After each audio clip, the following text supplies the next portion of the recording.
Oh look, there's a giant blob heading straight for New York City. Oh wait, hold on. You'll actually have to look down, not up. Because this blob is a mass of hot rock moving beneath the Earth's surface. And when it finally reaches the Big Apple, some say it could tear the continent in two. But Yankees fans, and even you Mets fans, don't worry, this journey is going to take about 15 million years or so. You see, a long time ago, people noticed something curious. When they looked at world maps, they thought, don't the continents look like puzzle pieces that could fit together? That couldn't just be a coincidence, right? Then, in the year 1912, a German meteorologist named Alfred Wegener came up with a revolutionary idea, something we now know as the theory of continental drift. Wegener said the continents are always on the move, and those huge chunks of land we see today were all once connected, forming one giant supercontinent called Pangaea. That idea suddenly explained a lot of mysteries, like why fossils from the same species turn up in different corners of the world, even though entire oceans lie between them, or why coastlines of continents match up so neatly, just like South America and Africa. Wegener also explained that mountains form when a drifting continent runs into another one, crumpling the land and pushing it upward. That is exactly how the Himalayas came to be. The Indian plate collided with the Eurasian plate, and the land rose into the massive mountain range we see today. Now these days, everybody learns about Wegener's idea in school and takes it as fact. But back then, many people thought he was completely out of his mind. I mean, whole continents moving around? What on earth could push them? That's why it took scientists more than 50 years to finally go, oh, I see, it's the Earth's mantle. Yep, slow-moving currents of hot rock deep in the Earth's mantle push the tectonic plates around, and that means the continents move too. Picture super tough puzzle pieces floating on top of boiling oatmeal. That's a picture. Yep, they drift, and sooner or later they crash into each other. This is what happens on Earth's surface. And that's how we finally agreed that Wegener was right.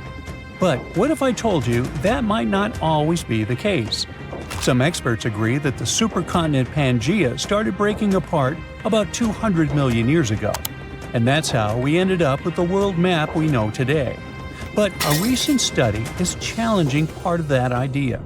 And it all comes down to a giant mass of hot rock, something scientists call the Northern Appalachian Anomaly, or just NAA. Yep, what we casually call a blob, the experts call an anomaly, and that is simply because it is hotter than the rock around it. So this anomaly sits about 124 miles beneath the mountains of New England and stretches up to 249 miles wide. It lies in the asthenosphere, the semi-molten layer of Earth's upper mantle. But here's the strange part. It should not even be there. I mean, rock formations like this normally don't exist in that part of Earth's interior. For years, scientists thought the anomaly was left over from when the North American continent broke apart from Northwest Africa about 180 million years ago. This new study says that might not be the case. It suggests the blob is actually linked to the process that split Greenland from North America only about 80 million years ago. The idea then is that this blob is a leftover from when the landmass broke apart, a piece that never quite settled down. This is one stubborn blob we're talking about because it is still on the move, super slowly. But still, it moves only about 12 miles in a million years. Over time, it's already traveled more than 1,100 miles from where it first appeared. And now, New Yorkers, watch out! This blob of scorching hot rock is heading your way. Okay, I know, I'm being a little dramatic. The truth is, we really don't have to worry. First, scientists say it won't even get near the city for at least 15 million years.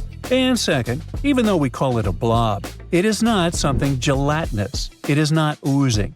And it is definitely not going to push its way up through the Earth's crust and invade the New York subway, or anything like that. That is just not going to happen. What the anomaly will look like, or what it might do to the continent in the future, is still a mystery for geologists.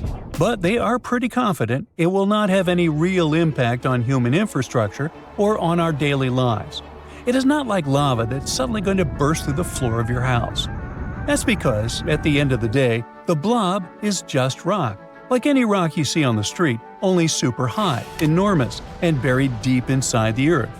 To explain why this rock is sitting in such a weird spot, scientists came up with what they call the mantle wave theory. So think of it kind of like a lava lamp. After continents break apart, hot, heavy rock can detach from the bottom of the tectonic plates in blobs. These blobs, or pieces of rock, move around under the crust and create waves. When that hot material slips under a continent, it works like the flame under a hot air balloon. It gives the land a little lift.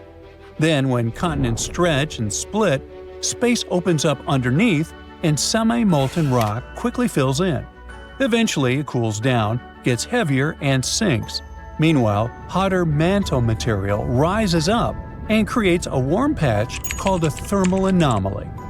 This sudden motion shakes up the base of the continent. Imagine a row of dominoes. One piece falls and the rest follows. Blobs of rock start dripping downward one after another, and over time, they slowly move inland. Scientists think these rock currents keep flowing, rippling under the surface for millions of years. Now, knowing all this matters because the anomaly might have played a role in shaping the land above it. For example, it may have lifted up some ancient mountains over the past few million years. That helps to explain a big mystery of the region: why the Appalachians are still standing. I mean, why haven't they worn down as much as you would expect after all this time? Well, think about it. The Appalachians are ancient. This mountain range in North America started forming hundreds of millions of years ago, long before the dinosaurs. With all that time, rain, wind, and erosion should have worn them down to almost nothing by now. Honestly, some geologists expected them to be rolling hills at best. But nope, they're still mountains, pretty ones too, and much bigger than they should be. And here's where the blob comes in. See, when a giant pocket of superhot rock sits under a mountain range, it can actually give the crust a little lift. It's kind of like putting a balloon under a blanket. The blanket rises up. The heat makes the Earth's crust lighter. So even while wind and rain are wearing the mountains down from above, the Earth is gently pushing them back up from below. There is another positive takeaway from this study. These new insights can help scientists better understand other strange geological features around the world. In fact, the researchers believe they may have already found a twin to this blob, sitting under north-central Greenland and also tied to the Labrador Sea. So, what can we conclude from all this? Well, tectonic plate movement is still the reasons continents break apart. But the process goes much deeper than we thought. The effects of ancient rifting can still play out millions of years after the surface split, just like what happened in Greenland. Although it's still really hard to predict what this anomaly will look like in the future, we know one thing for sure right now: there is nothing to fear, and I'm betting that most of us won't be around for that. A long time ago, a huge meteorite smashed into the Earth with a horrible destructive power. It was several times bigger than the one that wiped out the dinosaurs 65 million years ago. Luckily, there were no lives it could have taken, or else it would have been a real catastrophe. Now, scientists think it did leave behind a huge footprint: the massive Antarctica impact crater that is bigger than the entire state of New York. The location also has a gravitational Wilkes Land anomaly going on. At first, scientists noticed something weird here when they measured Earth's gravity in that region: a strange gravity hole, or a negative gravity anomaly. Later, with better technology, they found something even weirder. There was a positive gravity anomaly inside that gravity hole, a spot with stronger gravity. This kind of structure, called a mascon, short for mass concentration, often shows up in places where giant space rocks or meteorites have slammed into the planet. When a meteor hits hard enough, it punches through the Earth's crust and shakes the mantle below. It can spring back up and leave behind a super dense plug of material, which causes stronger gravity right in the center of the crater. It's something like a frosty donut, with ice filling the gap and a dense center rising up from underneath. In 2018, scientists used advanced scanning techniques to study and map the Wilkes Land meteorite impact in more detail than ever before. They saw that it wasn't a perfect circle, but more of a U-shape, and the northern part looked like something had broken it apart. It possibly happened when Australia split away from Antarctica about 35 million years ago. Some scientists even think you can still see parts of the crater in southern Australia today.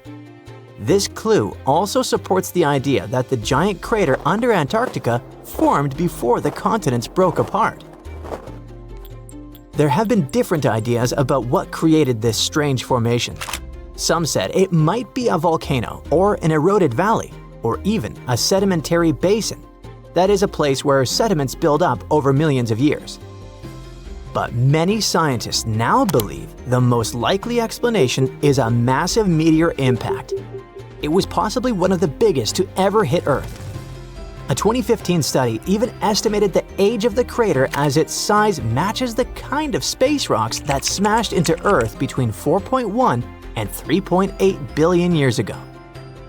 The Wilkes Land meteorite impact was so powerful because the meteor that caused it could have been up to 30 miles wide.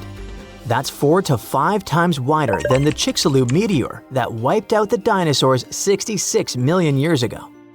Even that meteor was enough to cause massive destruction with wildfires, acid rain, tsunamis, and a climate crash that wiped out about 75% of all existing life. So it was lucky in a way that the meteorite that gave us the giant crater under Antarctica visited at a time when there were only microbes and no plants or animals on Earth. It didn't cause mass extinction or leave behind charcoal from ancient fires, but it may have changed the entire planet. Still, scientists haven't put the Wilkes Land anomaly mystery in the solved files because the crater is buried deep under Antarctica's thick ice sheet. It's hard to study up close. Scientists say we can't rule out the other ideas just yet, but if the meteor theory is right, then the Wilkes Land crater could be the largest known impact crater on Earth. So far, this title belongs to another contestant, the Vredefort crater in South Africa. Right now, the crater is around 99 miles wide, which is huge. But it's not as wide as the Chicxulub crater in Mexico, which is about 112 miles wide. But the Vredefort crater used to be way bigger, around 155 to 174 miles wide, before time and erosion wore it down. That means even though the Chicxulub impact was striking, the Vredefort impact was likely even more powerful, the biggest one we know of that hit Earth. According to the latest study, that asteroid was 12.4 to 15.5 miles wide and might have hit Earth at a speed of 45,000 to 56,000 miles per hour. It's important for science because knowing the real size of this impact helps us build better models to understand Earth's geology and how giant impacts shape planets, even beyond Earth. Measuring ancient craters is really tricky. Over 2 billion years, erosion wears away the edges and newer rocks form over the crater. That's what happened to Vredefort. Now, only small bits of the original crater rim are visible, and the rest is hidden under newer rock. To figure out its true size, scientists studied minerals like quartz and zircon found around the crater. These minerals still have fractures and shock patterns that show us how powerful the blast was. Wilkes Land anomaly isn't the only case on our planet where gravity is acting weirdly. For over 40 years, scientists were trying to solve a strange mystery in Canada. Parts of the country, especially around Hudson Bay, seem to have less gravity than the rest of the world. That means if you stepped on a scale there, you'd weigh just a tiny bit less than usual. Researchers first discovered this weird difference in the 1960s when they were mapping Earth's gravity. Gravity is linked to mass. The more mass there is, the stronger the gravity. And since Earth isn't shaped perfectly like a ball but is slightly squashed at the poles and bulges at the equator, it makes sense that its mass isn't spread out evenly. So, the first out of the two main theories to explain the Hudson Bay mystery has to do with magma. Yes, that super hot, gooey rock deep under our planet's surface. Magma constantly churns like boiling soup in a process called convection. As this magma moves, it can drag parts of Earth's crust down with it. That makes the area lighter, which lowers the gravity. The second area has to do with the Laurentide ice sheet, a massive glacier that covered much of Canada during the last ice age. This ice was up to 2.3 miles thick in some parts of Hudson's Bay. That's like stacking 10 Empire State Buildings on top of each other. Because it was so heavy, the ice pressed the land down like a thumb on a sponge. Even though the ice melted away about 10,000 years ago, the land underneath is still slowly bouncing back, kind of like a memory foam mattress after you get up.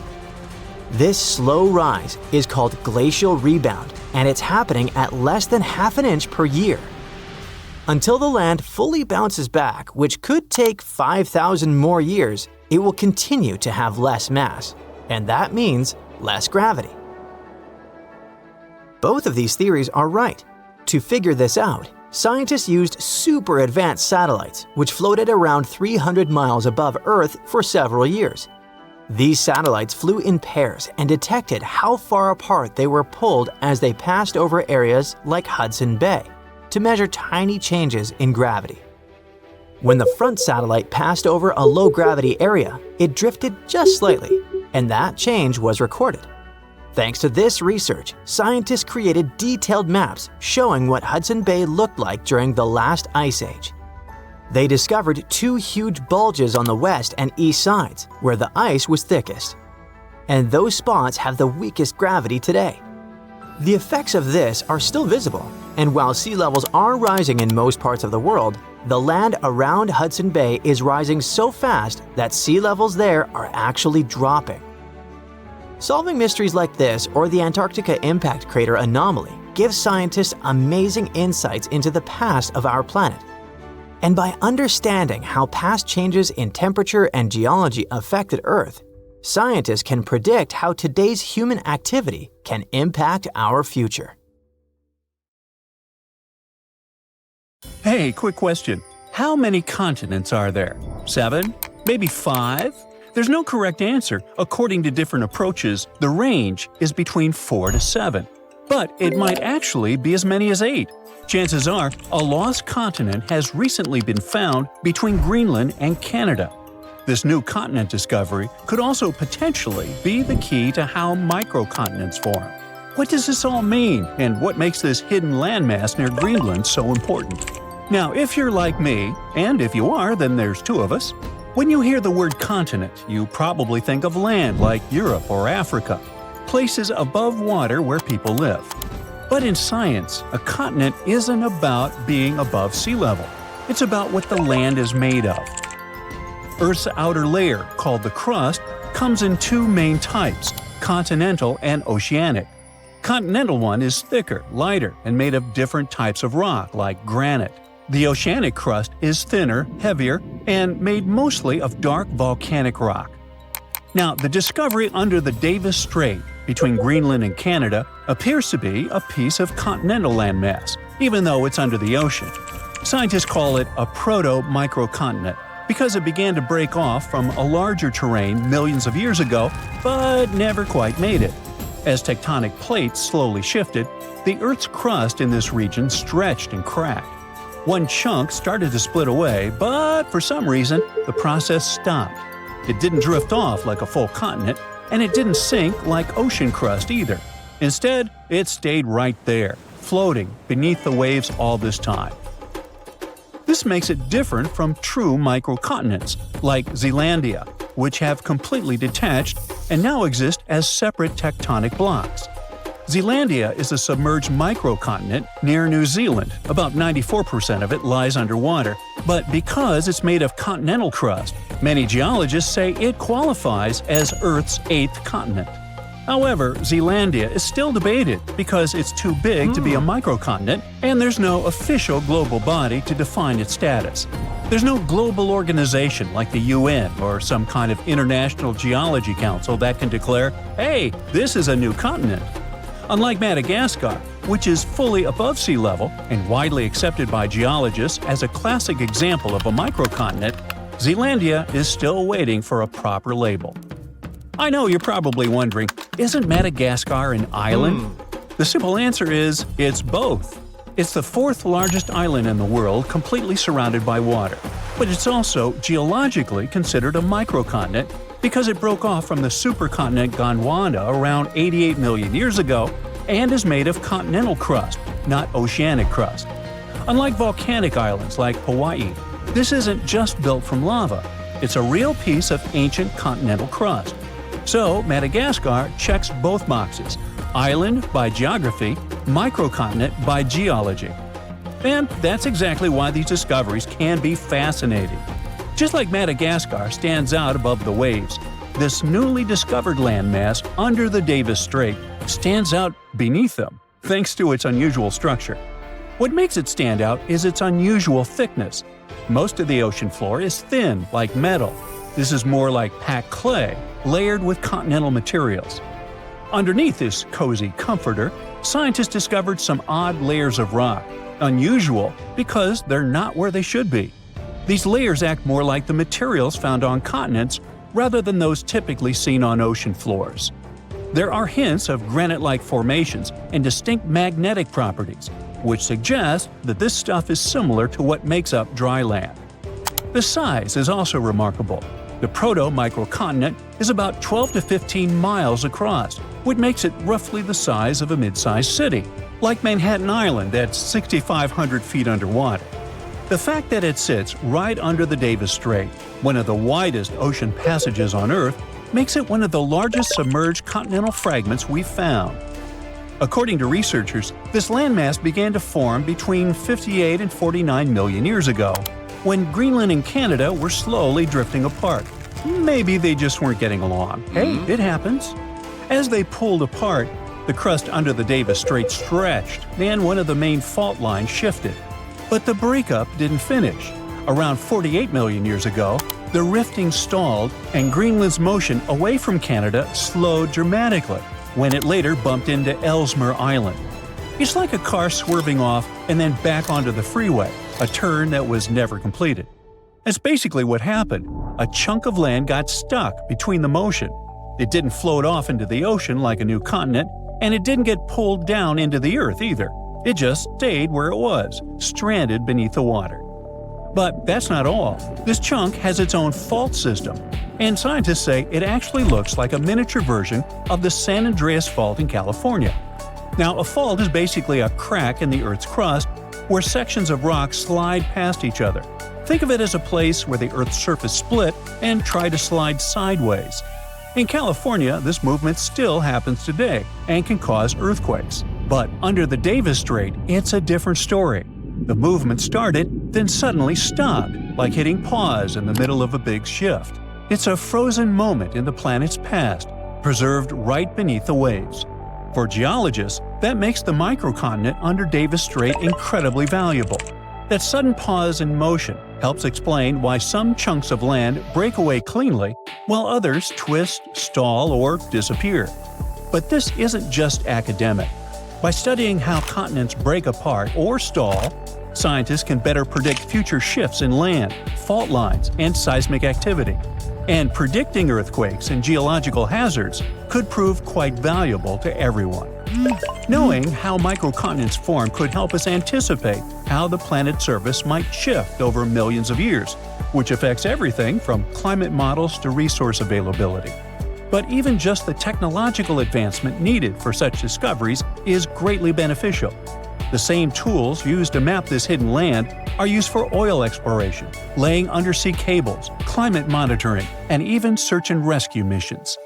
Speaking of technology, for a long time, this hidden landmass near Greenland remained invisible. Just 10 or 15 years ago, the ocean floor under the Davis Strait was basically a mystery. It's deep, almost frozen, obviously not the easiest place to explore. But today, thanks to modern tools, a new continent discovery could be just a matter of time. Scientists can finally see and hear what's going on under all that water. First, they use seismic reflection imaging. That's a method where ships send sound waves down to the ocean floor and record how they bounce back. Various layers of rock reflect sounds in different ways, which helps build a picture of what's hidden underneath. It's kind of like how bats use echoes to see in the dark. Satellites also play a role in collecting gravity data. This may sound strange, but different types of rocks have slightly different weights. Heavier rocks create stronger gravitational pull, and satellites can measure those tiny differences. Another tool commonly used for these explorations is underwater sensors, which sit quietly on the seafloor and listen for natural vibrations, like mini earthquakes or shifts in rock. These vibrations help scientists figure out what the crust is made of and how thick it is. They're basically ears on the ocean floor. They also most likely used AUVs, or autonomous underwater vehicles, basically robot submarines that can scan the seafloor in high resolution, even under thick ice. In any case, scientists are very excited because this new continent discovery is more than just a geological surprise. It's what they call a natural laboratory. The study of the microcontinent Davis Strait offers a rare opportunity to understand how microcontinents form, evolve, and sometimes fail to fully separate. It also reminds us that Earth's crust isn't as neatly divided as we once thought. Beneath the ocean, there may be other hidden landmasses near Greenland or elsewhere, almost continents, just waiting to be found. This lost continent of Canada may not have made it as a fully fledged landmass, but its discovery is already reshaping how we view plate tectonics. And thanks to advances in technology, places we once ignored are now offering up secrets about the planet's deep past, and maybe even its future. It all started out as an ordinary working day for Gary Johnson, who was driving his excavator at a quarry in Oxfordshire. He was clearing the clay when, all of a sudden, he hit a bump. It turned out to be a huge footprint, and no animal from today could have possibly left it. Then, Gary noticed another huge footprint, just 10 feet ahead, and then another one. He soon realized those could be dinosaur footprints. And he was right. There were a total of about 200 huge footprints from 166 million years ago, or the middle of the Jurassic area, crisscrossing the limestone floor. Scientists started digging at the location in June 2024. The longest trackways they found are around 500 feet long. It wasn't the first major discovery in the area. Back in 1997, they found 40 dinosaur tracks nearby while digging in a limestone quarry. This time, the team took 20,000 photos of the new prints and made 3D models using flying drones. In total, there were 5 pathways at that site. 4 of them were made by sauropods, which were huge plant-eating dinosaurs that walked on all 4 legs. Their footprints kind of look like giant elephant prints, only way bigger, because these dinos could grow up to 60 feet long, about 2 times as long as a London bus. The 5th track might have come from a megalosaurus, a carnivore. Its footprint looks like the kind you'd see in a cartoon. It's called a tridactyl, which means it has 3 big, clear toes. Hey, just like me. Kidding. Unlike previous dinos, these guys could walk and even run on there too. Back then, the area they lived in was like a warm, shallow lagoon, and these dinosaurs squished through the mud, leaving their footprints behind. The footprints can help us learn how fast the dinosaurs moved, how they walked, how big they were, and what kind of environment they lived in. You can't learn all that from bone fossil records, which makes this discovery super important. Scientists think that a big storm helped save the prints in such great condition. It could have dumped a lot of mud on top of them, keeping them safe from being washed away. Just several months after the Oxfordshire discovery, scientists found over 260 matching dinosaur footprints more than 3,700 miles apart on different continents, in Brazil and in Cameroon. When they studied these prints, they realized they were about the same age and shape and came from the same type of land and plate tectonic contexts. Northeastern Brazil, and what is now Cameroon in Africa, is one of the last tiny land bridges where dinos could cross between the landmasses freely before the continent of Gondwana broke away completely, around 120 million years ago. Africa and South America started drifting apart around 140 million years ago, and the South Atlantic Ocean slowly filled the gap between them. As the land split, big basins formed, and rivers and lakes began to fill them up. The footprints were found in those very basins on both sides of the ocean. Most of the prints were made by three-toed theropods, which were meat-eating dinosaurs. But there were also prints from sauropods and ornithischians, who were herbivores. The plants in those river valleys fed the plant eaters, which helped build a whole food chain. And the muddy ground helped preserve the dinosaurs' footprints, just like in England. The latest footprint discovery, this time in the Scottish Isle of Skye, helped scientists learn something new about the dino habits. So far, they've found more than 130 footprints at Prince Charles Point. And it turns out that huge meat-eating dinosaurs and their plant-eating prey shared the same water here 167 million years ago. Some of the tracks were made by megalosaurs, meat-eating dinosaurs that were early relatives of the T-Rex. Others were from huge, long-necked plant-eaters. Some of them were 3 times bigger than an elephant. The scientists looked closely at the footprints to figure out how the dinosaurs walked and moved around. They believe the dinosaurs were hanging out near shallow freshwater lagoons, just like animals today gather around watering holes. Another important discovery from the Isle of Skye is 2 super rare fossils that are helping scientists rewrite the whole evolution of mammals. Some shrew-like creatures today live just around 1 or 2 years, right? Well, those little guys used to stick around for 7 years or even longer. Scientists found 2 nearly complete skeletons of it on Skye. One was a grown-up and the other was a young one. To figure out how these animals lived and grew, scientists used high-tech X-ray scans to look inside the rock and check the teeth, kind of like counting tree rings to find out how old the tree is. The younger creature was still changing to adult teeth, but was already about 2 years old, which is very unusual for small animals. It lived in the area during the Jurassic period, when Skye was warm, tropical, and full of shallow seas and thick forests. Back then, these tiny and strange early mammals were just starting to appear in a world ruled by dinosaurs. But they were the beginning of the long line of mammals that would one day include cats, whales, and humans. Scientists are learning about the final days of dinos from a new fossil site in Argentina. Most of what we know about the impact of that dramatic asteroid hit comes from North America, where T-Rex and Triceratops once lived. But now, we get to see what happened further south. The team of scientists working in a local quarry found bones from hadrosaurs, which are pretty rare in South America. Long ago, this desert area was warm and full of plants like ferns and palms. There was a stream flowing through wide, flat lands, which helped bury and preserve the animals that lived there. Back in 2020, scientists were exploring the area when a paleontologist found a dinosaur foot bone. They kept looking even through heavy rain and discovered a whole group of fossils, not just from one dino, but from several of different ages, maybe even a whole herd. Another super important discovery here was a tiny mammal jaw with 5 teeth found just 2 hours after searching the site. The jaw came from a small plant-eating mammal. These creatures were about the size of a chipmunk and had very special teeth with ridges and grooves for chewing plants.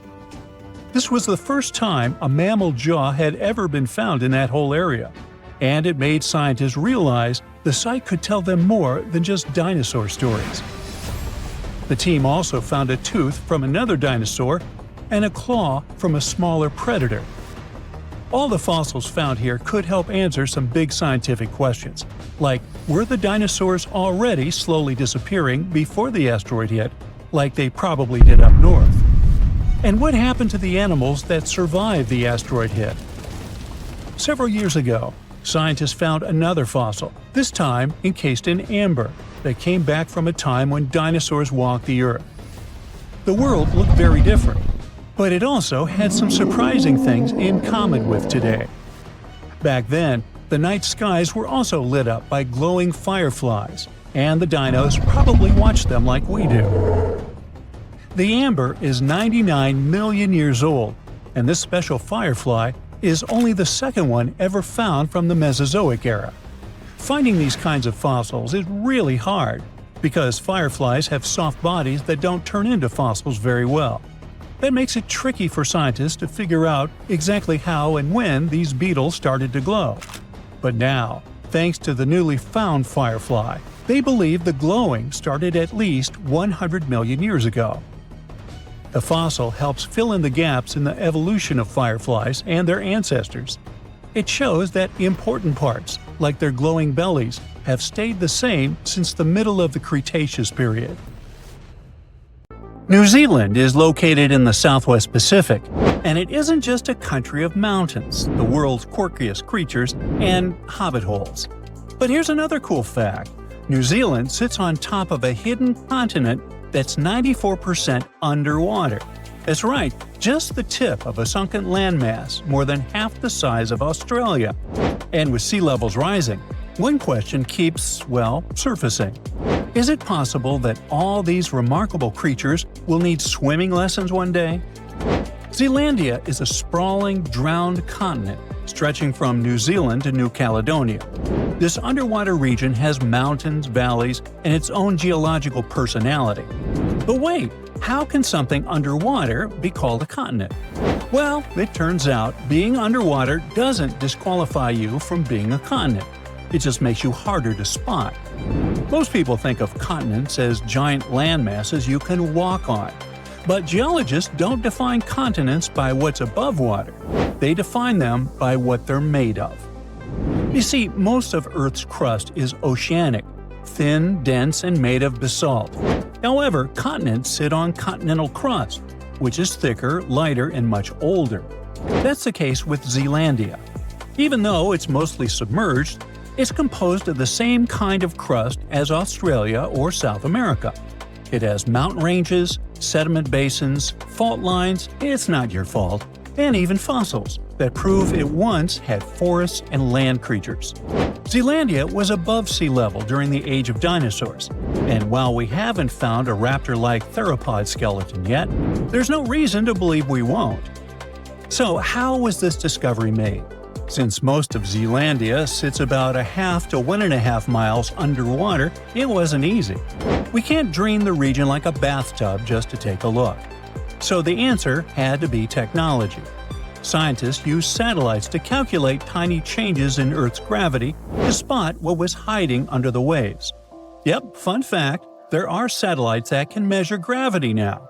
For example, NASA's mission GRACE has 2 satellites that find small changes in Earth's gravity. It does this by measuring how far apart the satellites are as they move over different things. Scientists also use sonar to map out the underwater mountains and valleys in 3D. Finally, deep ocean drilling pulled up ancient rock, soil, and even land-based fossils from beneath the seafloor. Physical proof that this wasn't just the ocean floor. Not that scientists use all this tech in that exact order, like following steps on a checklist. It actually took decades of overlapping data from land, sea, and space to connect the dots. By the early 2000s, enough evidence had piled up that some geologists began to speak openly about a possible hidden continent. Still, it wasn't until 2017 that Zealandia was formally proposed as one, backed by clear geological criteria. And in 2023, after decades of mapping and research, Zealandia became the first continent to be fully mapped while almost entirely underwater. But why did it sink in the first place? Long ago, all of Earth's land was joined in a single supercontinent called Pangaea.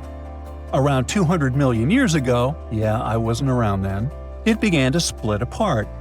The northern half became Laurasia, which included what is now North America, Europe, and most of Asia. The southern half became Gondwana, made up of present-day South America, Africa, Antarctica, Australia, India, and Zealandia.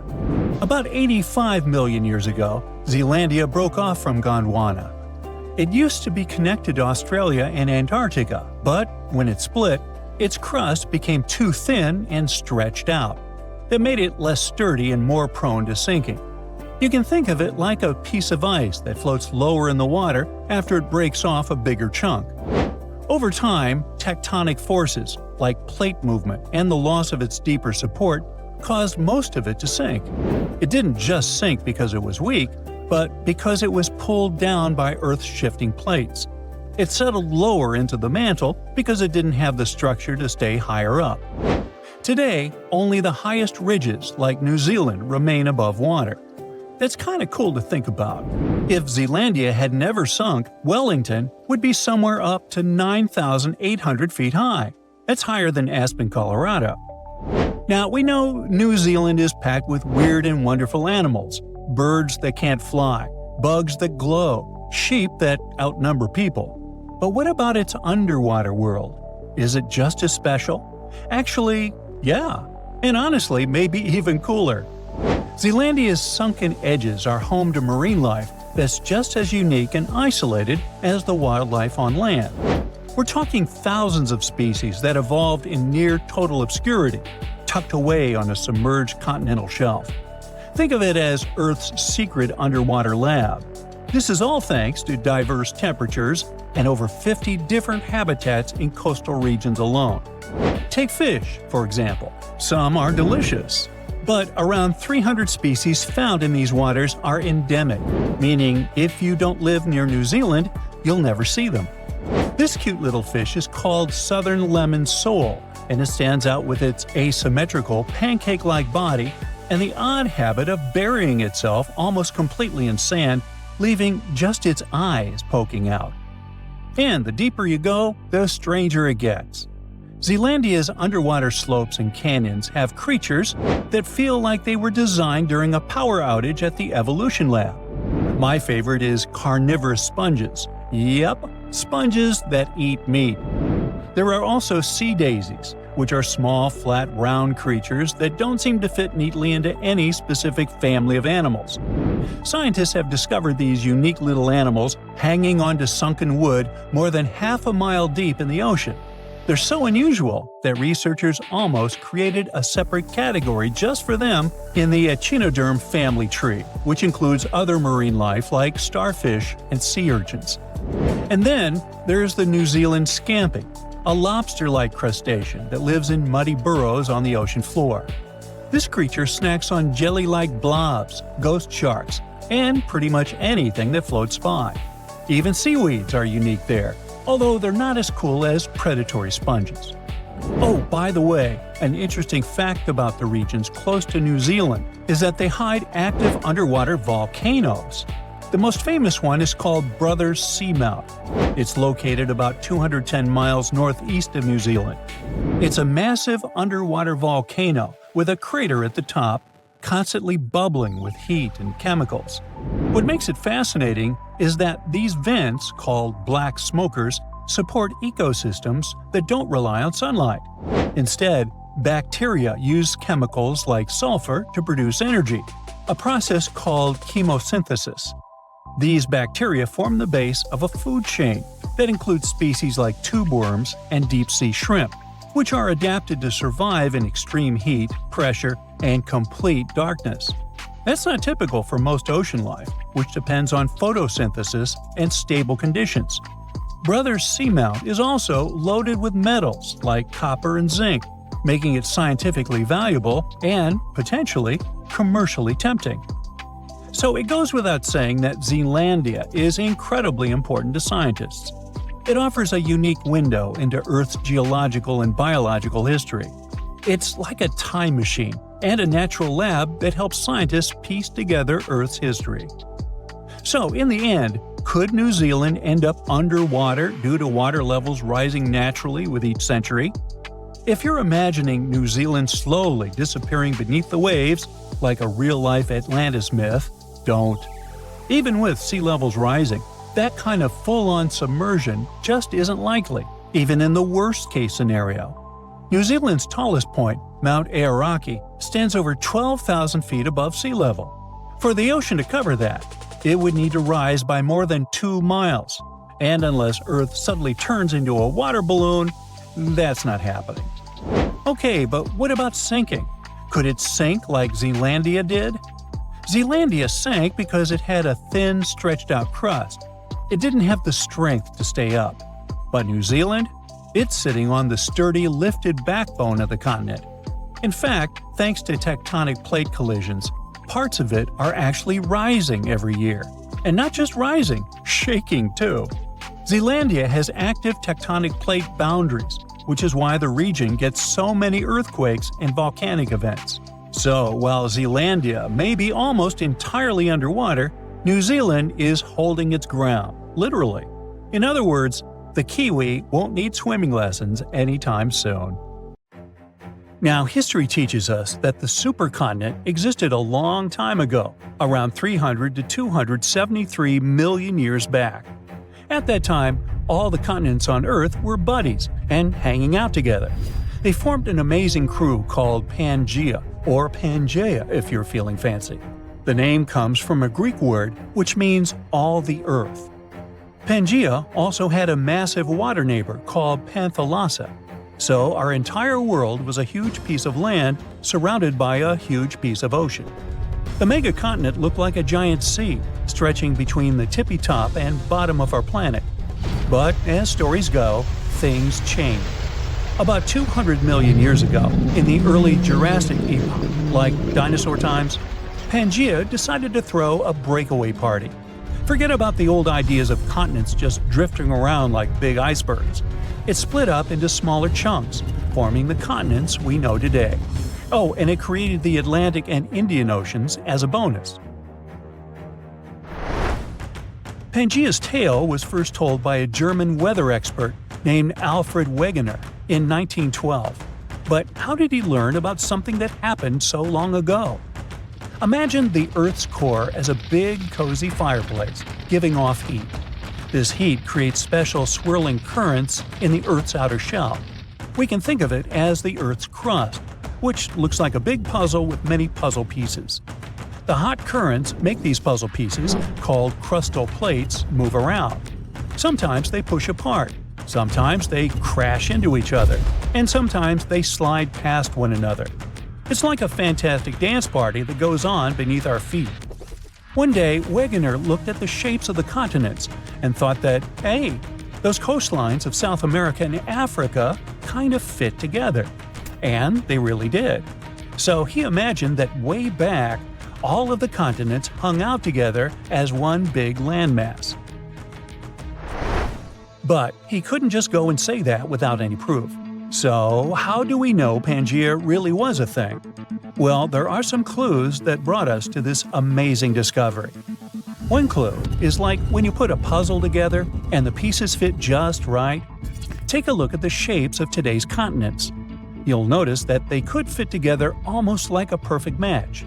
Obviously, their shapes changed over time. It happened millions of years ago, and since then, the shores of continents have been washed by waters for years. But even so, we can still see how well they fit together. Another clue comes from checking out fossils. We know that ancient animals left a lot of fossils behind. That's how we learn their history and what species there were. But when scientists compared fossils found on different continents, they found something interesting. These fossils look similar. Surprisingly, they belong to the same groups of animals, even though they were far apart. It's not like these animals could swim across the ocean on their 4 paws. And it's unlikely that this particular type of animal originated in 2 places at the same time. And finally, the mountains. Imagine exploring underwater and finding huge mountains in the oceans. These underwater ranges and deep trenches are like scars from when Earth's tectonic plates moved around. They serve as another proof that the continents are part of something bigger. When you look at these things together, you get a pretty clear picture. The Earth's continents were once huddled together in the supercontinent. They've since gone their separate ways, but the memories of their grand adventure are still written in the shapes of coastlines, the rocks they left behind, and many more. But it's obvious to us now. At the time of Wegener's discovery, there were different ideas flying around. Some folks thought that the continents sank down to make the oceans, but Wegener had a different take. He thought that the continents are always on the move. He even came up with a fancy phrase, continental drift, to explain it. Later, he was joined by another scientist named Alexander du Toit. He added a little twist to the story, suggesting there were two original continents, Laurasia in the north and Gondwana in the south. But the real party didn't start until the 1960s, when scientists figure out the secret ingredient in this recipe, plate tectonics. And finally, this theory explained everything Wegener and du Toit talked about. Wegener's theory was proven correct after 50 years. As time passed, we learned more and more about our planet. We found out that the Earth used to have multiple supercontinents. Before Pangaea, there was a megacontinent called Rodinia around 1 billion years ago. And later on, Pannotia joined the scene about 600 million years ago. What's interesting is that the continental drift story is far from over. Our continents are always on the move. Africa is giving Europe a friendly bump, and Australia is playing a game of bumper cars with Southeast Asia. You know what's on the horizon? Another supercontinent. So, how will this next supercontinent come together? Well, there are 4 major possibilities: Novo Pangaea, Pangaea Ultima, Orica, and Amasia. These might sound like superhero names, but they're actually ways the puzzle pieces could fit. Let's look at them all. First, Novo Pangaea. You know how there's the Atlantic Ocean on one side and the Pacific Ocean on the other? Well, if these oceans keep doing what they're doing now, the Atlantic will keep opening up while the Pacific squeezes in. If that happens, the Americas, North and South America, will give each other a big high five. And Antarctica, that icy land way down south, will join the fun too.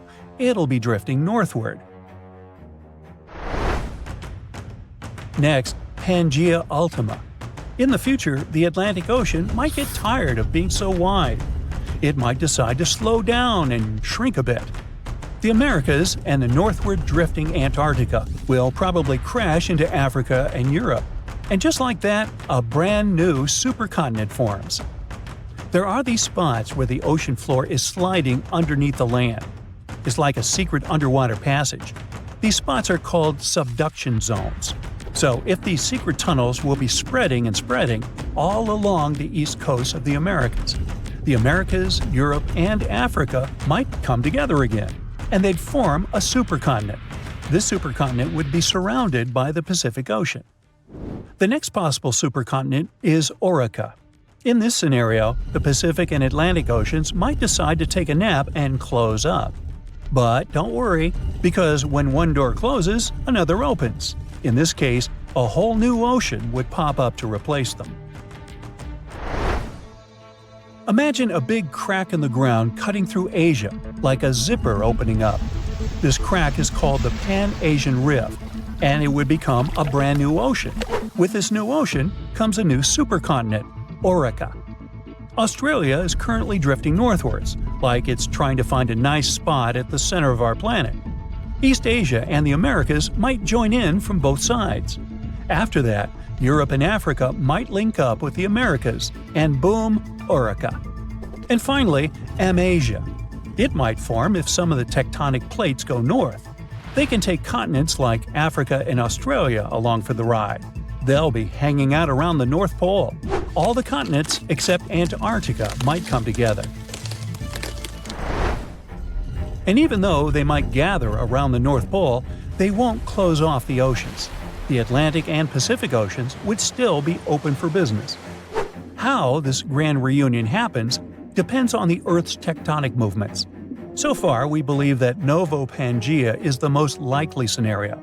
It also depends on what exactly happened to Pangaea after it broke apart. And when the new supercontinent appears, what's going to happen with the weather?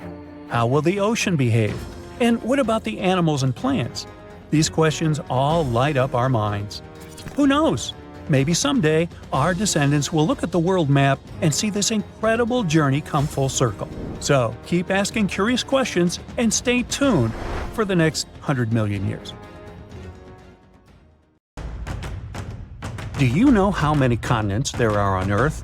That's an easy one, 7. But wait a second, aren't Europe and Asia one large continent, Eurasia? It looks so when you look at the world map. Well, scientists think differently. They don't just look at bodies of land sticking out of the sea.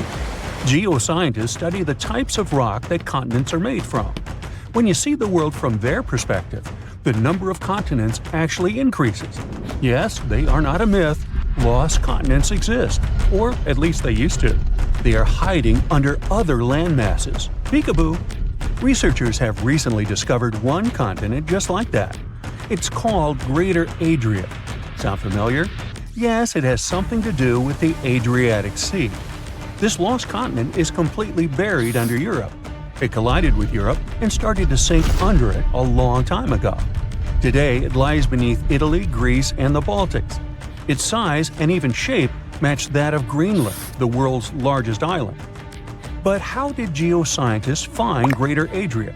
It's no longer visible, but it left some clues. Parts of it were embedded in the Alps. Other chunks were incorporated into present-day Italy and Croatia, on the other side of the Adriatic Sea. Limestone rocks from the former continent started to change once they were under the European landmass.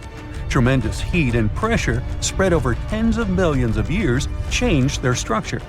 Out goes the limestone, in comes the marble. All the Greek and Roman temples you admired on your summer vacation were constructed using this marble.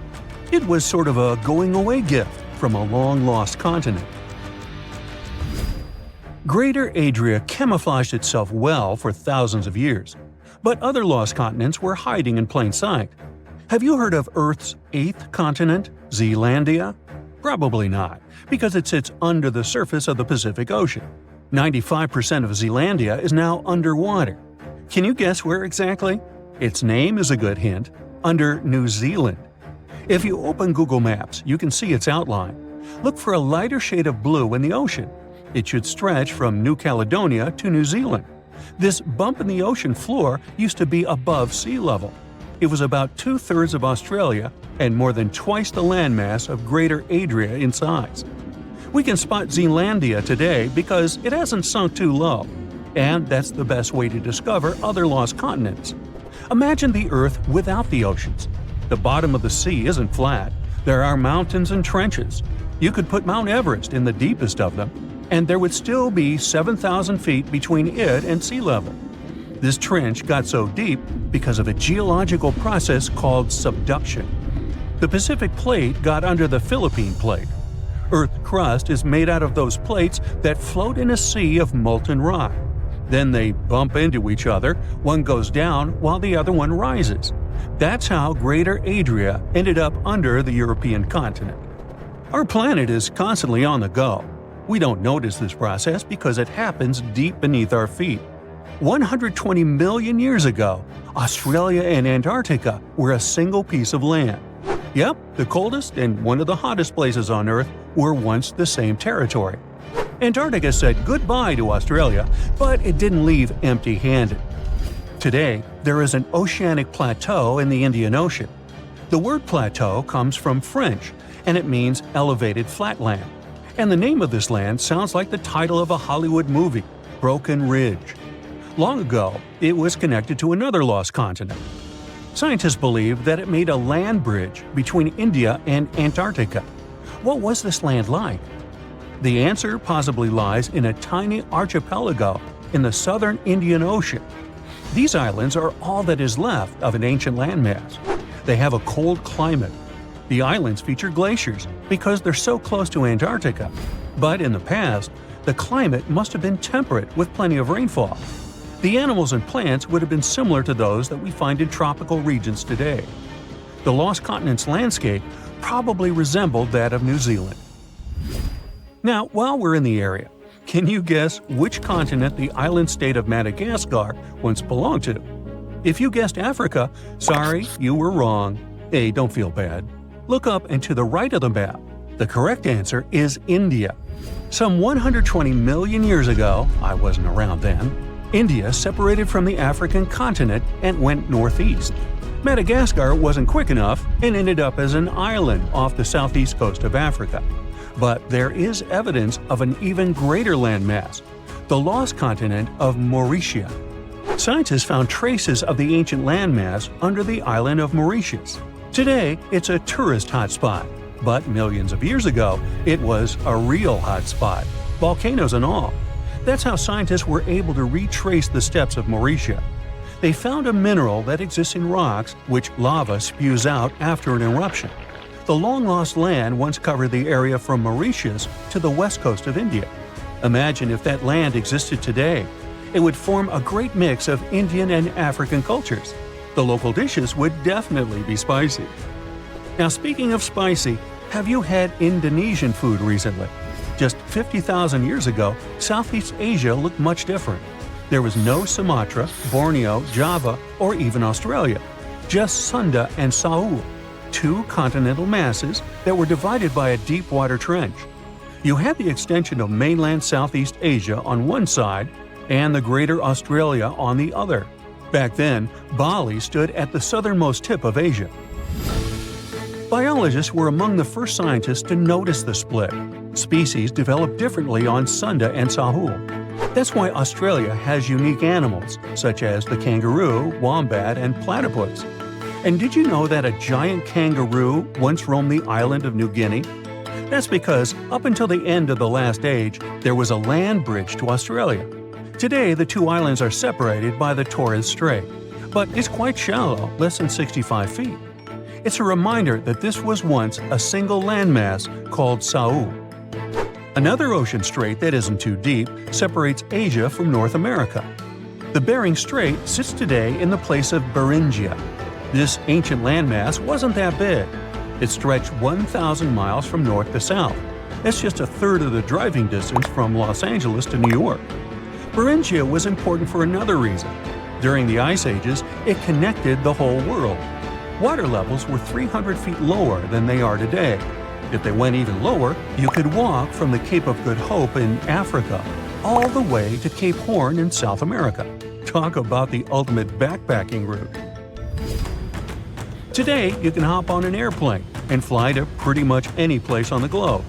The world has never seemed smaller, has it? Well, it has. Some 300 to 200 million years ago, we were all one world, literally. Pangaea was a supercontinent that included all of the continents. Its name is in Greek, and it simply means all Earth. But Pangaea started to crack up. The biggest gap formed between the Americas on one side and Europe and Africa on the other. Seawater soon started pouring in, and that's how we got the Atlantic Ocean. This process is by no means over. While you are watching this video, North America is drifting further and further away from Europe at the rate of 1 inch per year. Doesn't seem much when compared to the average human lifespan, but in the end, all the continents will reconnect with each other, forming a supercontinent. And it wouldn't be the first time in Earth history that this happens. Honestly, I'm not going to wait around for that. I'll bet you've heard of the lost civilization of Atlantis sinking into the waters off the coast of ancient Greece. The story is supposed to be a myth, but have scientists finally found the lost city? Not sure about that, but they did find a lost continent. Wait just 1 minute. I've lost socks, keys, and even a few marbles. But how careless do you have to be to misplace an entire continent? We'll have to ask our planet about that one. Earth lost what was called Greater Adria between 100 and 120 million years ago. So, how did that happen, and where did it go? The only way to describe the process would be kind of like a snake slipping through rocks or going down into a hole. It's easier to imagine losing a continent when you think about how hard it is to find a snake that's escaped your curious stares. Most snakes don't leave trails. In fact, if you weren't around 100 million years ago to watch that snake slide beneath a boulder, and I wasn't, you'd never know it happened. Just like scientists might never have found Adria if it weren't for the snakeskin, the mountains. Let's say your fleeing snake slithers under a rock. It's long past due for a shedding, so its old skin scrapes off and bunches up right there in that tiny space between the boulder and the ground. That's what Greater Adria did. When it broke off from a humongous landmass known as Gondwana, stick around for more on that here in a few, the Greenland-sized chunk headed north. When it eventually crashed into Europe, it slipped under and caused the meeting place of the two continents to fold and scrunch up. For years and years, it just kept going, and those folds kept growing. In the end, it left behind very obvious and famous traces. You might even have gone skiing on them during a winter vacation. I'm talking about the Apennines and the Swiss Alps. Professor Douwe van Hinsbergen, the geologist who led the research team responsible for this colossal discovery in September 2019, has his own analogy. He compares this folding action to what happens when you stick your arm into a small space and your shirt sleeve can't fit through. It bunches up, and those bunches are like the mountain range. You might be wondering if other mountain ranges have similar origins. They do. Ever push sand together with your hands? Your hands work like shifting land masses, and those peaks of sand you created are a mini version of the Rockies. The snakeskin, your shirt sleeve, the sand. The point here is that mountains get left behind when massive chunks of land smash into and slip under each other. But what about the disappearing continent that leaves them? What happened to Greater Adria itself? Just as a snake burrows underground for the winter, Adria kept sliding beneath the surface. Dr. van Hinsbergen thinks she's probably nice and cozy about 900 miles under southern Europe right now. But wait a minute. Is Greater Adria still a continent if she's underwater or under land? Is a snake still a snake when it's underground? Of course it is. In fact, I know a continent that's mostly underwater yet isn't lost at all. Ever heard of Zealandia? It's also called the New Zealand continent or Tasmantis. It looks like an archipelago, which is a string of islands, but if you peek under the water, you'll see that it's really one continuous piece of submerged land with mountaintops poking out over the surface. Those peaks are the islands. Zealandia is categorized as a microcontinent, which then begs the question: what is a continent anyway? That's a matter of some debate. In fact, we Earthlings can't even agree on how many continents, not counting the lost and micro ones there are. Generally, a continent is an enormous landmass. If you're from the US, you heard that there are 7 of them: Africa, Antarctica, Asia, Australia, also called Oceania, Europe, North America, and South America. European school kids, however, combine Europe and Asia into Eurasia, so they only learn 6 continents. South Americans also recognize 6, but they keep Europe and Asia separate and combine North and South America instead. What's even stranger is that everyone seems to agree that Australia is a continent, while Greenland isn't, and has to make do with the title of world's biggest island. Poor Greenland. This all has something to do with the tectonic plates that lie beneath the continents, but that's a discussion best left for another video. So, where did all these continents come from in the first place? Well, if you've ever looked at a globe or a map, you probably noticed that the 2 great landmasses surrounding the Atlantic Ocean, North and South America on one side and Europe and Africa on the other, seem like puzzle pieces that could be pushed together to form one even more gigantic mass. You might also know that there's a name for that mass: Pangaea. Scientists think Pangaea, a supercontinent if there ever was one, broke apart 175 million years ago. But not into those 2 big left and right puzzle pieces we have today. Instead, the split probably ran horizontally, leaving a connected North America, Europe, and Asia on top, a mass called Laurasia, while South America stuck it out with Africa, Antarctica, and Australia in a mass known as Gondwana. Yes, that very one that Greater Adria would break free from later on. So, if you took all of Earth's land masses, continents, microcontinents, islands, and archipelagos, and squished them together, would you get the original blob of land known as Pangaea? Nope. Not only would you be missing the parts of continents that lie underwater, like the masses connecting archipelagos, you'd also be missing all the ones lost over time. Oh yeah, there are others besides Adria. Scientists are looking for them, and they've already found some. One of those lost continents is the Rio Grande Rise. It's a stretch of underwater seamounts that's been dubbed Brazil's Atlantis. Greater Adria lay somewhere between North Africa and southern Eurasia. Hey, that's right around the Mediterranean Sea, and the Mediterranean is where Greece and Athens are. So, Greater Adria must have been Atlantis, right? Doubtful. Historians think Plato made up the story of Atlantis, but could it have really happened? You might think so if you believe the story of Greek deities punishing the civilization for starting a beef with Athens. But a more scientific theory would propose that Atlantis was simply flooded. Or perhaps it could have been one of the islands scraped off and left behind when Greater Adria dove under Europe. Disappointing as it is to say, the one thing we can't be sure of is that Adria itself wasn't Atlantis. The tectonic forces that shoved the continent under Europe did so over 100 million years ago. That's about 80 million years before any human showed up on our planet to start a conflict with Athens or anyone else. If you look at all the world's continents like broken puzzle pieces that formed a shattered Pangaea, you could say that Dr. Van Hinsbergen and his team have spent the last 10 years trying to put that puzzle back together. And like actual puzzles, it's hard to do that when you're missing a bunch of pieces. I'm looking at you, Adria. But they have fancy geological equipment that tracks the magnetic record left behind in the rock's minerals.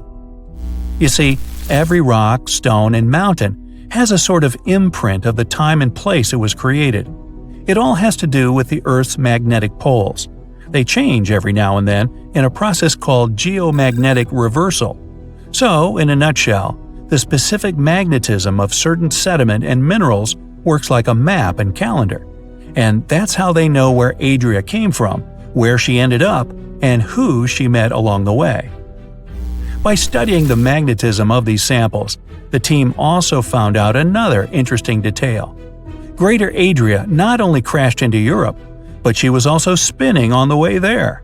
A twirling, dancing mass of land whose carefree trip northward would be cut short by an unexpected roadblock known as Europe. Hey, that would make for a great bedtime fairy tale for the kids. Now, my only remaining question is, if Greater Adria dove beneath Europe, could she rise again? It is possible. Continents keep shifting, and they remain on the move today. But they tend to go at a snail's pace. So, check back in another 100 million years, and we'll see how many continents second graders are learning about in the future.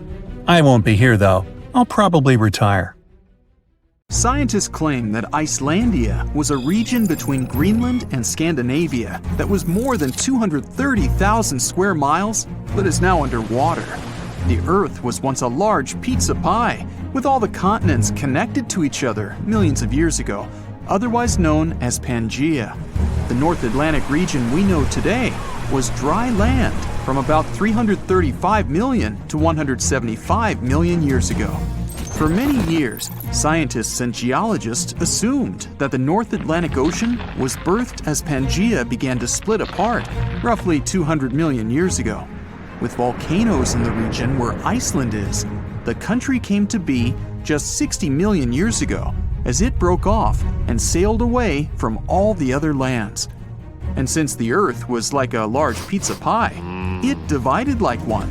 Many of the lands split up into many large and small pieces, creating the continents we know today. But this new theory suggests that the result of Pangaea's splitting left out some land that stretched for around 200 miles. And just about 10 million years ago, that piece of land submerged in the waters on the eastern and western side, leaving the tip of the land, which is now Iceland. When plate tectonics move, they grind on each other, which gave shape to our current landscape, all thanks to the mantle. This new radical theory goes against everything written in history books and what scientists have been studying.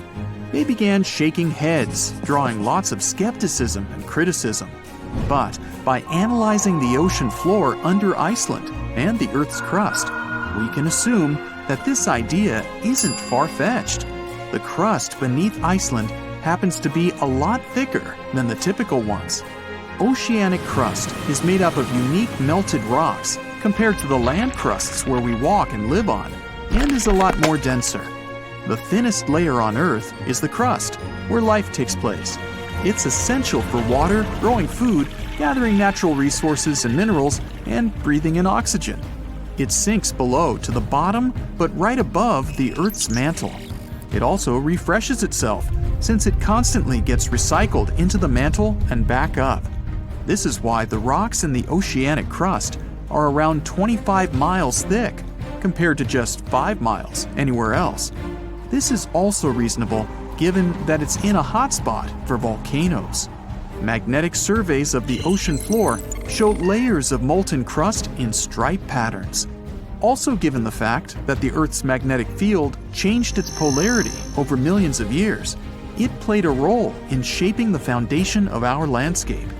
But there isn't any concrete evidence to prove this new theory just yet. One of the first steps is to start digging the ocean floor near Iceland. Zircon is a very sturdy mineral that can last for billions of years despite erosion in the Earth's crust. By taking samples and studying them, researchers can estimate the geological age of the continents. This will make sure the crust is oceanic, which is thicker, or continental, which is the regular crust we walk on. This isn't an overnight project and would come with a hefty cost. Another way is to do seismic surveys that can measure echoes conducted on research ships. Drilling holes miles deep in the crust can also help with the research. But this would cost more than studying the zircon minerals. Some fossilized plants unique to both Scandinavia and Greenland might prove that Icelandia was once on the surface and possibly scattered with trees. It wasn't a cold land as it is today, so it may have had forests. But scientists still haven't found fossil evidence of animals common in both lands to suggest anything. But maybe time will tell. The theory goes deeper, which suggests that there was a greater Icelandia.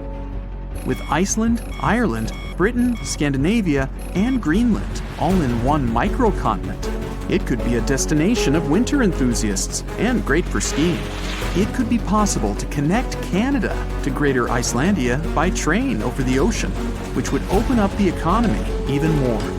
Iceland is around 40,000 square miles, which is already quite big. And if the Greater Icelandia was present today, then Europe would be a completely different continent. Many theories are circulating about other possible hidden microcontinents around the world. Scientists aren't certain of the possibility of Icelandia's existence, but if all the studies conducted were done correctly, then the theory could change everything we know about Iceland and the North Atlantic Ocean. And this could pave the way for other sunken microcontinents around the world. Another theory out there is that New Zealand was the tip of a lost subcontinent, even bigger than Icelandia, called Zealandia. Studies show that it's separated from the supercontinent Gondwana between 79 to 83 million years ago. Scientists claim that it's the thinnest and youngest continent discovered underwater. Craton is a core rock that acts as the main foundation for most continents.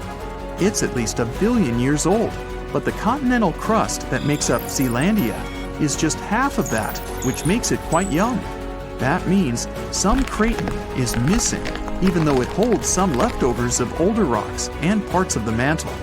They're estimated to be as old as 2.7 billion years old. Scientists did some studies on the zircon crystals from New Zealand and found out that they're as old as 1.3 billion years old. The rest of the continents are more than 3 billion years old. Scientists studied the composition of the rocks in the bottom of the ocean around New Zealand. They're made up of silica and granite, which are found in continental crusts. The ocean floors mainly have magnesium and iron-rich rocks. They're also thicker and higher than regular ocean crusts around it. They conducted some studies and collected magnetic and topographic data to see the link between the Tasman and Coral Seas in the Cato Trough region. This is the narrow strip between Zealandia and Australia. Satellite data tracked tiny faults in the Earth's gravity to map out the crust of the ocean floor surrounding the area. They saw the mass that makes up Zealandia quite visible and almost the size of Australia. Even though the signs are there, this doesn't prove anything. It's possible that there are a bunch of microcontinents which all split apart when Australia broke free of Gondwana.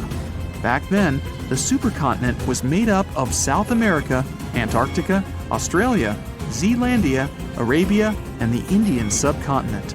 New Zealand is already not the biggest country out there, but if the theories are correct, then Zealandia will be 6 times its original size. Mauritius is a young island that's only a few million years old. Just 1,200 miles off the coast of Africa, it's believed that the tiny island came to life around 9 million years ago. The underwater volcanoes in the region spewed out so much lava that it formed the land today. But scientists found zircon rocks that are more than 3 billion years old. It may also be part of a continent submerged underwater called Mauritia, which is just a quarter of the size of Madagascar. The zircons they found were embedded in solid rocks and not just in the sand, which may rule out that they just washed up on shore from another continent. Some scientists are still not convinced. They suggest that discovering rocks that stand out from the other typical ones brought by an eruption could skew the scientific community to this theory. But just like how Icelandia could be part of Greater Icelandia, Mauritia was once called Rodinia, which consisted of India and Madagascar. Theories suggest that Mauritia was covered in water when India broke away from Madagascar, something like 85 million years ago. There's an old volcano in Bolivia called Uturuncu. It hasn't erupted in about 250,000 years, so you may think that's the end of its story. But recently, it has started to act a little strangely. At the moment, it resembles a zombie that's waking up from a long nap. Uh-oh, is that kind of apocalypse nearing? Uturuncu is a huge mountain in the Andes that's almost 20,000 feet tall. It's called a stratovolcano, which means it's big, steep, and cone-shaped. These kinds of volcanoes are made from layers of lava, ash, and rocks. They can have terrifying, powerful, explosive eruptions because their lava is thick and traps gas inside. Think of it like a shaken-up soda that's ready to burst. Famous ones like Mount Vesuvius are just like Uturuncu. And do you remember about the tragic fate of Pompeii, completely destroyed during the eruption of Mount Vesuvius? Does something similar await Bolivia? Even though Uturuncu has been quiet for a long time, scientists have noticed that it's been letting out gas, rumbling with small earthquakes, and even making the ground around it bulge, kind of like it's stretching. So, people started wondering if it was getting ready to erupt again. Scientists decided to take a closer look at this situation and found out that liquid and gas moving around under the volcano is causing all this activity. It doesn't mean the volcano is definitely going to erupt, but it helps explain why it still seems alive. Let's dive into details. Since the 1990s, scientists have been using satellites and GPS to keep an eye on the ground around the Uturuncu volcano. At one point, they noticed something weird. The ground was rising in the middle and sinking around the edges, kind of like a sombrero hat. The middle part has been slowly going up for at least 50 years, by about 0.4 inches a year. It doesn't sound like a lot, but hold on. This strange shape, along with lots of tiny earthquakes and gas like carbon dioxide coming out of the volcano, made scientists think that there might be a giant blob of magma growing under the mountain. If that were true, it could mean only one scary thing. The volcano could be getting ready to erupt. Uturuncu sits on top of a huge underground pool of magma called the Altiplano Puna magma body.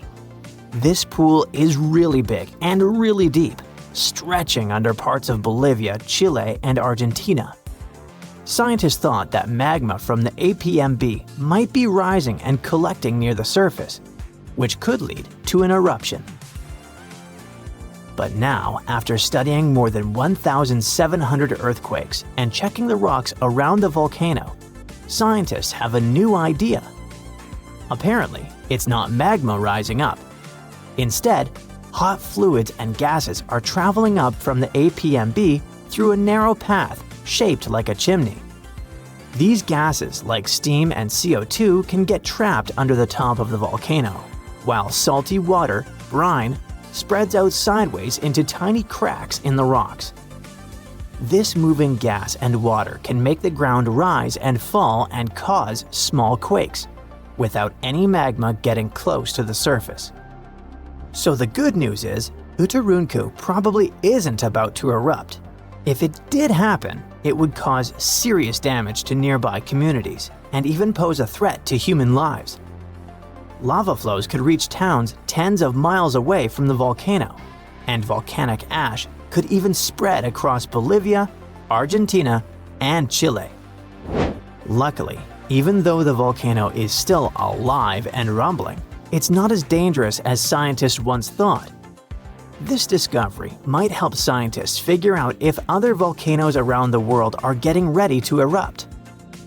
Now, let's visit Alaska, where according to researchers, Mount Spur might erupt soon.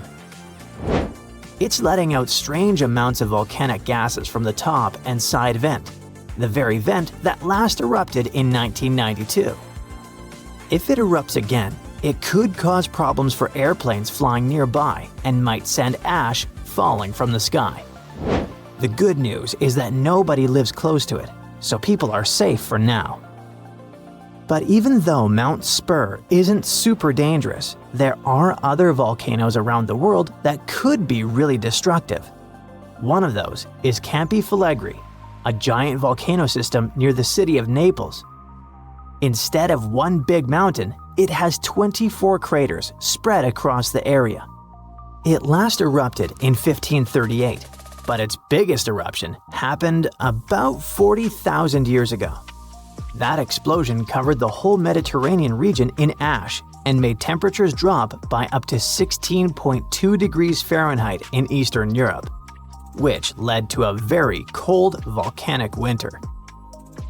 If Campi Flegrei erupted again today, it could be very dangerous. It might cover Naples and nearby places in ash, causing earthquakes and landslides, and create air pollution and acid rain. Scientists are keeping an eye on it, especially after a 4.4 magnitude earthquake shook the area in March 2025. But the good news is, there's no sign that magma is rising to the surface right now, which means an eruption isn't expected soon. Still, since Italy has a lot of volcanic activity, experts continue to watch it carefully. Mount Vesuvius is also in Italy and is one of the most famous volcanoes in the world. It's known for its huge eruption in 79 CE that buried the Roman cities of Pompeii and Herculaneum. The last time the volcano erupted was in 1944. Today, Vesuvius is even more dangerous because over 3 million people live near it. Around 700,000 people are living illegally right on its slopes, which puts them even more at risk. If the volcano erupts again, it could send rocks and ash flying through the air at nearly 100 miles per hour and cause major destruction, possibly even wiping out Naples. And still, scientists believe a big eruption from Vesuvius probably won't happen for a few hundred more years. But since it's still an active volcano, researchers continue to monitor it. Cumbre Vieja is a volcano on the island of La Palma, which is part of the Canary Islands. It last erupted in 2021. During that eruption, lava poured out of the volcano and flowed all the way to the sea. It destroyed over 3,000 homes, but luckily, thousands of people were safely evacuated, so it wasn't as bad as it could have been. In the past, scientists were worried that a huge eruption could cause the entire western side of the volcano to break off and crash into the ocean. This could create a mega tsunami, sending massive waves hundreds of feet high across the Atlantic Ocean. But more recent studies have shown that this is very unlikely to happen. Mount St. Helens is a volcano in Washington State in the United States. It had a massive eruption in May 1980 that ended the lives of 57 people. That eruption also caused the biggest landslide ever recorded. Hot, pressurized magma exploded from the volcano, shooting ash 15 miles into the sky. Ash covered a huge area, and around 230 square miles of land was destroyed. Mount St. Helens is still active and is expected to erupt again someday, possibly even in our lifetimes. But experts say it's not likely to have another huge sideways blast like the one in 1980, thanks to a deep crater that is now formed at the top. It will change the way the volcano might erupt. Popocatépetl is a big, active volcano in Mexico. It's been slowly erupting on and off since the early 2000s. It's really close to a lot of people, just 40 miles from the Mexico City metropolitan area, which has about 22 million people, and 30 miles from Puebla, which is home to about 6 million inhabitants. If Popocatépetl had a huge eruption, it could cover Mexico City in thick ash as much as 8 inches deep. That ash could block drains, mess up the water, and even stop the electricity from working. Even worse, fast-moving lava and super hot flows, called pyroclastic flows, could rush down the mountain and destroy towns nearby. The volcano was quiet for 50 years, but now it rumbles and shakes pretty often. There have been over a dozen small eruptions, including some as recent as February 2024. Some nearby places got covered in ash, but scientists say this isn't too surprising, and they're keeping a close eye on it. The floor is lava! Haha, just kidding. But honestly, it's kind of falling apart. You might not feel it yet, but a huge part of North America has already lost 37 miles worth of rock from its foundation. And no, this isn't about earthquakes or giant sinkholes. It's about the continent losing pieces of the very thing that keeps the ground from wobbling around like a bad carnival ride. A team of researchers has just dropped a geological bombshell. Part of North America's ground is thinning out like a very sad, very slow ice cream drip. How do they know? They basically gave Earth a high-tech full-body MRI and created 3D maps showing how rocks once considered indestructible are now melting away into the planet's guts, like an upside-down cheese pizza inside an oven. But to really understand this mess, you first have to meet my old friends, cratons. Cratons are like the roots of the continents. They're thick, tough, and ancient. We're talking billions of years old. These bad boys survived meteor impacts, supervolcanoes, and even the tectonic movement of plates. If the plates got into fistfights, for example, you can bet we would see mountain ranges being born. If they got a divorce, drifting apart from each other, then a whole new ocean would be born. All of these things leave scars on the surface of Earth, but the cratons seem to always remain unfazed, like the cockroaches of geology. And since a craton can basically get punched in the face and feel nothing, scientists always assumed these things were nearly indestructible. But then, a group of researchers took their fancy machines to the test and realized that, wait, the cratons are falling apart? How? Enter the Farallon Plate, a really ancient tectonic plate that started to slide under North America's major plate over 100 million years ago. This is a pretty normal process, actually. It's called subduction, and it's how Earth recycles rocks and keeps itself from overheating. This subduction thing has been happening for so long that, by now, the Farallon is almost 400 miles away from the craton, sitting pretty chill at the lower mantle, weirdly close to the outer core of our planet. But the Farallon has been causing trouble, like that one roommate who moved out but keeps leaving weird stuff in the fridge. You see, as it sinks, it tugs on the bottom of North America's foundation, stretching it out and causing pieces to fall off into the deep mantle. And if that wasn't enough drama, The sinking Farallon has also leaked water and carbon dioxide into the surrounding rocks, making the craton even softer and easier to shred apart. Thanks, Farallon. Very cool of you. By studying hundreds of earthquakes across thousands of monitoring stations, scientists have confirmed the story. Big chunks of continental material are dripping downward, thinning the craton by as much as 37 miles. That's more missing rocks than can fit into a milk carton. Sounds dramatic, right? But don't worry. This is happening at a snail's pace. It'll take millions of years for anything noticeable to happen. Your great-great-great-great few grandkids from the distant future might still be standing on solid ground. But don't get too comfy.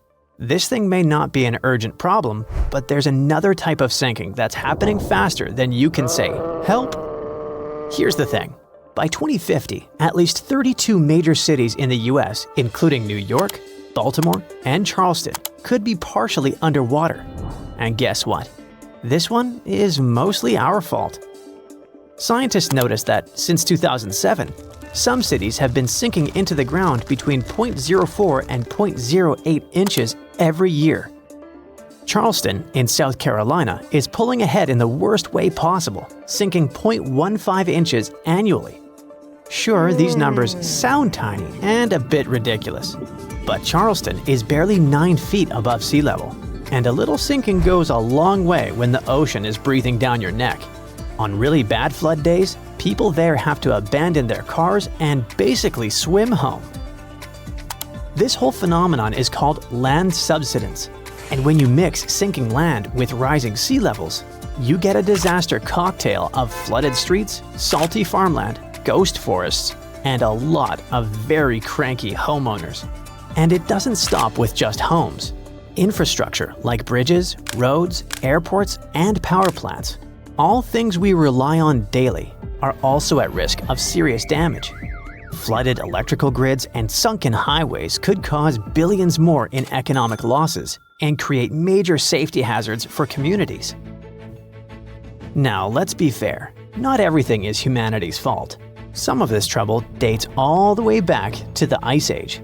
About 12,000 years ago, massive ice sheets covered the northern US. They were heavy, like seriously heavy. The weight pushed the land down, and when the ice melted, the ground didn't just pop back up like a trampoline. Instead, it started playing a weird game of geological seesaw. The places that were squished started rising, and the places that weren't got pulled down. This whole process, called glacial isostatic adjustment, try to say that 3 times fast. But of course, humans found a way to make it worse.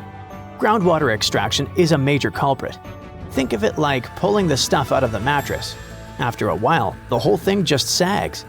In places like California's Central Valley, the land is dropping by up to 8 inches a year because we keep pumping out water during droughts. In cities like New York, the problem isn't just water. Skyscrapers themselves are making it worse. Yep, turns out if you stack millions of tons of concrete and steel onto soft ground, it tends to flatten. And in case you're wondering, the total mass of New York City's buildings is around 1.68 trillion pounds. That's about the same as 3.5 million statues of liberty piled up. With so much weight concentrated over a relatively small area, the underlying soils have no choice but to compress over time. And if you thought it couldn't get messier, think again. We've been building dams, which stop rivers from delivering fresh sediment to coastal areas. That sediment is kind of like Mother Nature's way of fluffing the ground back up. Without it, coastal lands are compacting like an old sponge. Plus, when wetlands are drained for agriculture or construction, the peaty soil dries out and collapses. Honestly, it's like the ground just can't catch a break. Scientists also noticed that the areas that used to be lush wetlands are now among the fastest sinking spots in the country, especially along the Gulf Coast. Louisiana, for example, is losing about a football field of land because of this mix of subsidence and rising seas. So what's the end game here for us regular people who just want to live above sea level? Well, it's not looking great. Ghost forests, which are basically drowned woodlands, are popping up. Farmland is turning salty and unusable. And even sunny day flooding, where streets flood without any rain, is becoming a thing. Yikes! Meanwhile, over on the West Coast, California is not exactly winning either. San Francisco and Los Angeles are both sinking, which means that rising sea levels could hit them twice as hard and twice as fast. In some places like the Palos Verdes Peninsula, the ground has been sinking so fast, people over there might as well live like moles.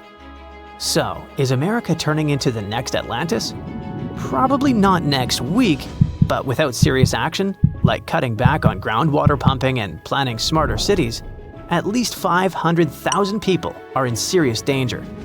And the housing damage could easily rack up a jaw-dropping $109 billion by 2050. In the end, while North America isn't about to sink like a poorly made souffle, it's definitely showing some cracks in the crust. So maybe let's ease up on groundwater pumping, rethink how and where we build, and invest a little more in keeping our feet dry. After all, if the floor really does become lava someday, we're gonna wish we had at least fixed the leaks first. See how the Antarctic Peninsula looks just like South America, but upside down? This isn't just a coincidence. It's the ghost of a 30-million-year-old breakup. These continents were once connected, but their divorce gave birth to an ocean current so powerful it was capable of completely freezing Antarctica and shaping its landscape. Here's how it went down. Tectonic plates pulled a sneaky move and cracked open a ridiculously narrow passage in the ocean, about only 500 miles wide, forcing 4.5 trillion cubic feet of water to flow inside this geological straw. This was the birth of an ocean current stronger than the Amazon River. This ocean current, called the Antarctic Circumpolar Current, by the way, flows in a circular motion, going clockwise because of the strong winds that blow over there. This circular motion around Antarctica caused erosion, shaping the landmass of the continent into a circle, except for that stubborn peninsula, which is being slowly dragged east like a kid refusing to leave a playground. Wait, South America and Antarctica used to be one? Yep, a long time ago. South America, Australia, and Antarctica were all part of a supercontinent called Gondwana, which also included Africa at some point. Back then, South America and Antarctica used to be basically joined at the hip by a land bridge called the Antarctic Land Bridge, which just so happened to be a lush green forest and also a great dinosaur highway. Yeah, you heard it right. Dinosaurs. A 95-million-year-old dino, whose name I can't pronounce, sorry, was discovered in Australia, and scientists found out it had actually been a distant cousin of Argentina's Sarmientosaurus. Same jaw, same chiseled teeth, same everything. These guys were like identical twins, separated by an ocean. How? Because back then, Antarctica wasn't a frozen wasteland. It was a temperate rainforest, like Oregon, making it a pretty nice travel route for a dino family. But the land bridge wasn't just for dinosaurs. About 40 million years ago, the ancestors of Australia's marsupials waddled to the land down under all the way from South America, taking the Antarctica route, another proof that these continents used to be connected. Things remained somewhat peaceful for the dinos and the marsupials until Earth's ground started moving. This is what a German scientist called the continental drift theory, back in 1912. Our German friend here basically looked at the coast of South America and went, "Hey, this looks like it could fit into the coast of Africa." Like a scientific Sherlock Holmes, he noticed what others had overlooked for centuries. The continents were clearly pieces of a larger puzzle. And he was right. Here's the deal. Planet Earth is made of many layers of rocks and metals, like a cosmic onion. The outermost layer, the lithosphere, is divided into pretty solid tectonic plates that move atop a layer of softer, somewhat molten rocks, like slippery ice. This is why the plates move. In fact, they've been rearranging Earth's face for billions of years, with supercontinents forming and breaking apart in cycles, like a slow-motion game of bumper cars. This movement might be pretty slow since most tectonic plates only move 0 to 3.9 inches every year, except for the Nazca Plate, racing ahead at 7.8 inches, about as fast as your hair grows. But don't let their snail's pace fool you. These shifting slabs are the ultimate planet shapers. Their slow dance gives us everything from earthquakes that build mountains like the Himalayas, to rifts that birth oceans like the Atlantic. All because the oceanic crust is dense and sinks like a stone, while continental crust floats like a cork. It's this density difference that explains why continents exist at all. Without it, Earth would be completely covered by shallow seas. This slow-motion planetary renovation project is exactly what tore South America and Antarctica apart 30 million years ago. The plates under these continents started to drift apart in a process called crustal extension. It's like the lithosphere was pizza dough being slowly stretched until it thins and splits.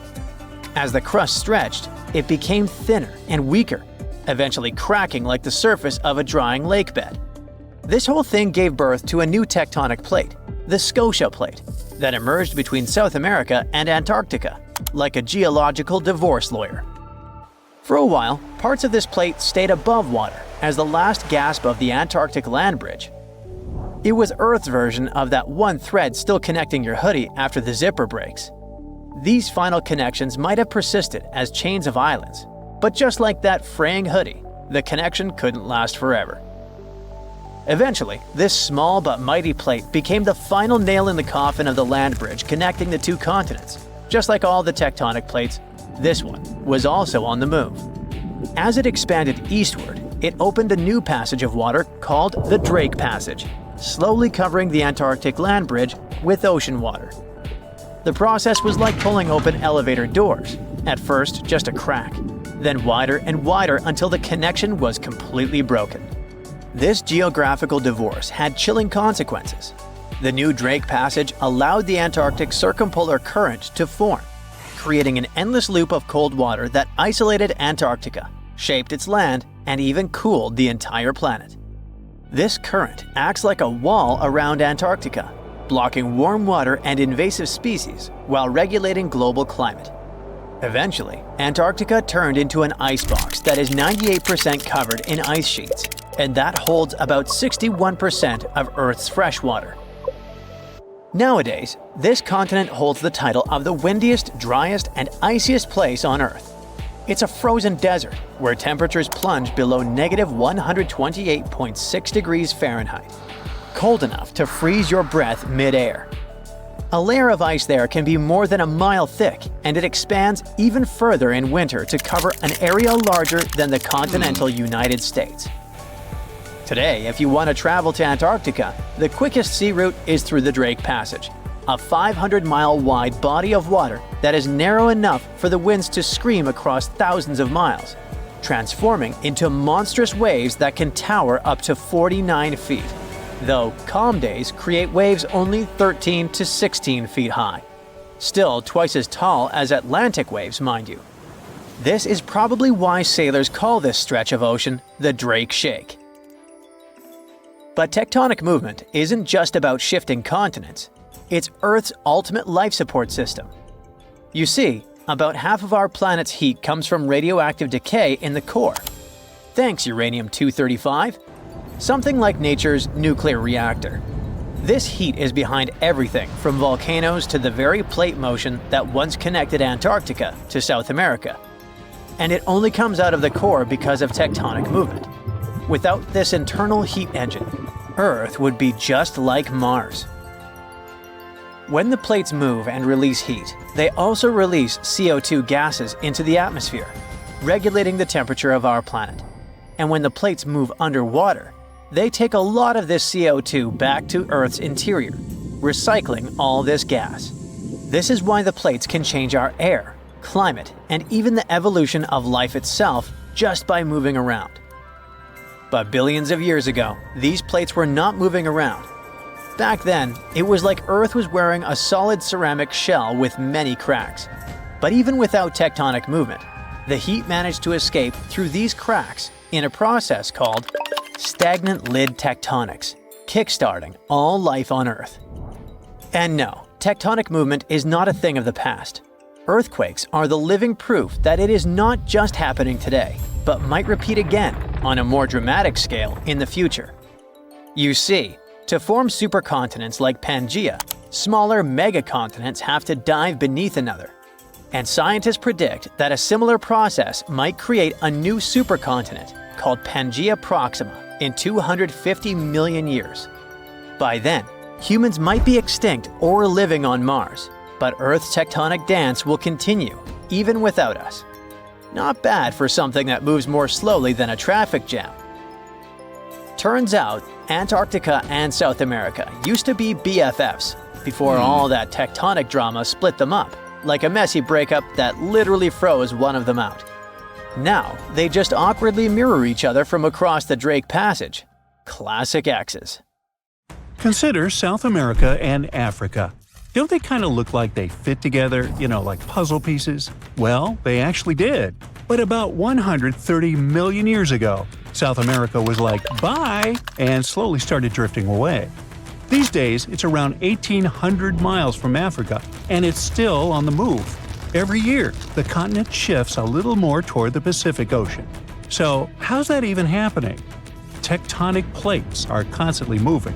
That's what makes the Earth's surface shift over time, going from this to what we see today.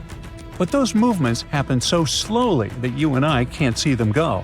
So, no, Brazilians or Chileans aren't out there feeling their continent inching westward. But the numbers don't lie. South America is moving, and apparently all it wants is to get as far away as possible from this massive underwater mountain range called the Mid-Atlantic Ridge. But what exactly is pushing the land toward the Pacific Ocean? It is the heat inside our planet. Way down beneath the ocean, there are cracks in the Earth's crust, and magma, super hot melted rock, rises up through those cracks. When that happens, the magma cools and hardens into solid rock. Over time, this process might build underwater mountains, like the Mid-Atlantic Ridge. And as more new crust forms, it begins to push the older crust out of the way. In the process, tectonic plates and the continents riding on top of them get pushed along. Now, on the other side of South America, over by the Pacific, there is the Nazca Plate. It's heavier and it's moving eastward. Since it is denser, it is sliding underneath the South American Plate. This entire process is called subduction, and it's happening at a rate of about 3 inches per year. By the way, the collision between these two plates is what's behind all those breathtaking volcanoes scattered throughout the Andes, and it's also making the continent move. So, if everything goes according to plan, projections show that South America will end up more centered in the Pacific Ocean in the future. But some models suggest something way crazier. Before we get into that, though, we need to clear something up. Why on earth isn't Africa following in South America's footsteps? I mean, shouldn't it be drifting west too? Well, not quite. Africa is doing its own thing because it sits on the African plate. So the Mid-Atlantic Ridge is located between those two continents, and just like it pushes the South American plate, it also pushes the African plate, but in the opposite direction. It's like this ridge is trying to split up two ex-besties, But there's more. Africa is also being influenced by the East African Rift. That's one of those massive cracks we talked about earlier, but it's happening on land, which makes it extra dramatic. This is what's causing the continent to slowly split apart. It's a long story, but let's just say the rift is pulling Africa in more directions than South America ever had to deal with. Okay, now it is finally time to talk about that crazier thing that might happen to South America and everything around it in the future. Theory number 1. It could break away from North America. I know, super dramatic, but don't panic. We're talking hundreds of millions of years from now, and I won't be around. You see, both continents are moving in the same general direction, but at different speeds. The North American plate is cruising along at about 1 inch per year, while South America is moving a bit faster. So even though they're heading the same way, they are not keeping pace. Over time, as the Atlantic Ocean continues to widen and the Pacific keeps shrinking, all this tectonic movement could eventually pull the Americas apart. Theory number 2. marine life could go through some major changes. Right now, the Americas act as kind of a giant wall between the Atlantic and Pacific Oceans. Because of that, sea animals have evolved differently on each side. Take the green sea turtle, for example. The ones living in the Atlantic tend to be bigger and lighter in color. Meanwhile, their Pacific cousins are usually smaller and darker. But if, one day, there is no land blocking these two populations from mixing, they would end up with brand new migration routes, new nesting spots, and a lot more overlap in their territories. Now, multiply that scenario by hundreds of other species, and things could really get shaken up.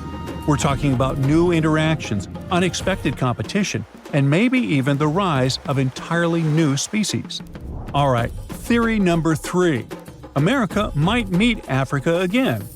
Right now, the Mid-Atlantic Ridge is busy creating a new seafloor, and because of that, the Atlantic Ocean is slowly getting wider. But in about 125 million years, scientists believe that process could come to a stop. Instead of the seafloor spreading apart, the ocean floor might start getting pulled under the continents. When that happens, the Atlantic will stop growing and start shrinking. And the water section between South America and Africa is likely to be the first part pulled beneath the land. That means the Americas and Africa could meet again. And when that happens, border countries could turn into super shaky places, with earthquakes happening all the time and brand new volcanoes popping up left and right. The eastern United States would no longer be known for the peaceful green slopes of the Appalachians, but for snow-covered giants that occasionally spew lava and ash, more like the Cascade Range out west. Countries would end up with totally new neighbors. Brazil might line up with Nigeria and Cameroon. Uruguay could be sitting right next to Angola, and Argentina might be sharing a border with South Africa. So if these two continents really do merge, how intense would that be? Well, for starters, this new supercontinent would instantly become the biggest one on Earth, about 1.5 times the size of Asia. And chances are, a brand new mountain range would form right where the continents meet, creating a natural border between nations. Being part of the same massive continent could make a lot of things way easier. For one, tourism could totally take off. People traveling between countries by land without needing pricey plane tickets could be a game changer. But it wouldn't stop there. Other types of economic activity could get a major boost too. Now on one side we have South America, which already produces and sells a wide variety of foods, from wheat to bananas, beef, cocoa, soybeans, hey, you name it. On the other side, there is Africa, exporting things like textiles and clothing. That alone would make them a super powerful bloc when it comes to trading raw goods. But can you name another important thing these two continents have in common? Yep, petroleum. Countries in South America, like Brazil, Venezuela, and Colombia, are major oil exporters. And over in Africa, you've got Nigeria, Algeria, and Libya doing the same. Now, can you see just how powerful that kind of union could be? Meanwhile, let's talk about animals. These two massive lands coming together could lead us to wild meetups, like a capybara sharing space with a Nile crocodile, or a sloth seeing a hyena from the top of a tree. This could even lead to new animal hybrids showing up, like a tabby crocodile or a sloth hyena. Okay, those weren't the cleverest names, and honestly, these animals wouldn't be able to mate or even wouldn't want to. But you get the point, right? It's not all positive, unfortunately. New species showing up could become predators, competitors, or even parasites to the native plants and animals. It would take a long time for things to settle into a new balance in those border regions. But honestly, no one really knows how long it would take. The only thing I do know is neither of us will be around to see it, which is okay. There's a mysterious dent in our planet's magnetic field, and it's slowly growing. It stretches from South America to Africa, and what's horrifying is that it's weakening Earth's protection shield against the sun. They call it the South Atlantic Anomaly. And while most people on Earth don't feel its effects for now, satellites and spacecraft passing through it already do. Deep inside our planet, there's a giant ball of molten iron and nickel, the outer core. The metal inside is so hot that it's constantly moving and swirling. This movement creates electrical currents, and when electricity flows, it generates a magnetic field. This field surrounds the entire planet like a protective bubble. Without it, life on Earth would be in serious trouble. The sun blasts out charged particles called solar winds that could destroy our atmosphere over time. Luckily, the magnetic field deflects most of these particles, keeping us safe. Other planets without magnetic fields like Mars lost their magnetic fields, got their atmospheres stripped away, leaving them dry and lifeless. And also, without the magnetic field, our technology and equipment gets all messed up. Satellites, power grids, and even airplanes could get hit by intense radiation. This would lead to communication failures, GPS errors, and blackouts. And now, something strange has been going on underneath the African continent. An enormous blob of dense rock deep inside the Earth, called the African Large Low Shear Velocity Province, has been growing and messing the magnetic field up. Scientists think that this weird rock-like thing is messing with the flow of the outer core, disturbing the magnetic field above it. That disturbance is what weakens the shield over the South Atlantic. It's like a crack in a windshield. It might not shatter immediately, but the weak spot spreads over time. Now, NASA is watching it closely. Satellites passing through this anomaly experience random glitches and shutdowns. Sometimes their circuits short-circuit from high-energy solar particles. Mission operators have to turn off systems before entering the danger zone, and it's only getting worse. The anomaly is drifting westward. This means that new areas could fall under its influence. What's even worse, it seems like it's been splitting in two, which means our planet has been developing two weak spots instead of one. And here's something crazy. Some scientists believe that this entire thing is part of a long-term cycle that's been repeating for over 11 million years. And that cycle would make our magnetic poles flip. North could literally become south, and vice versa. Earth's magnetic poles have flipped before, although the last time that happened was 780,000 years ago, way before humans started roaming around the planet. These reversals happen every few 100,000 years.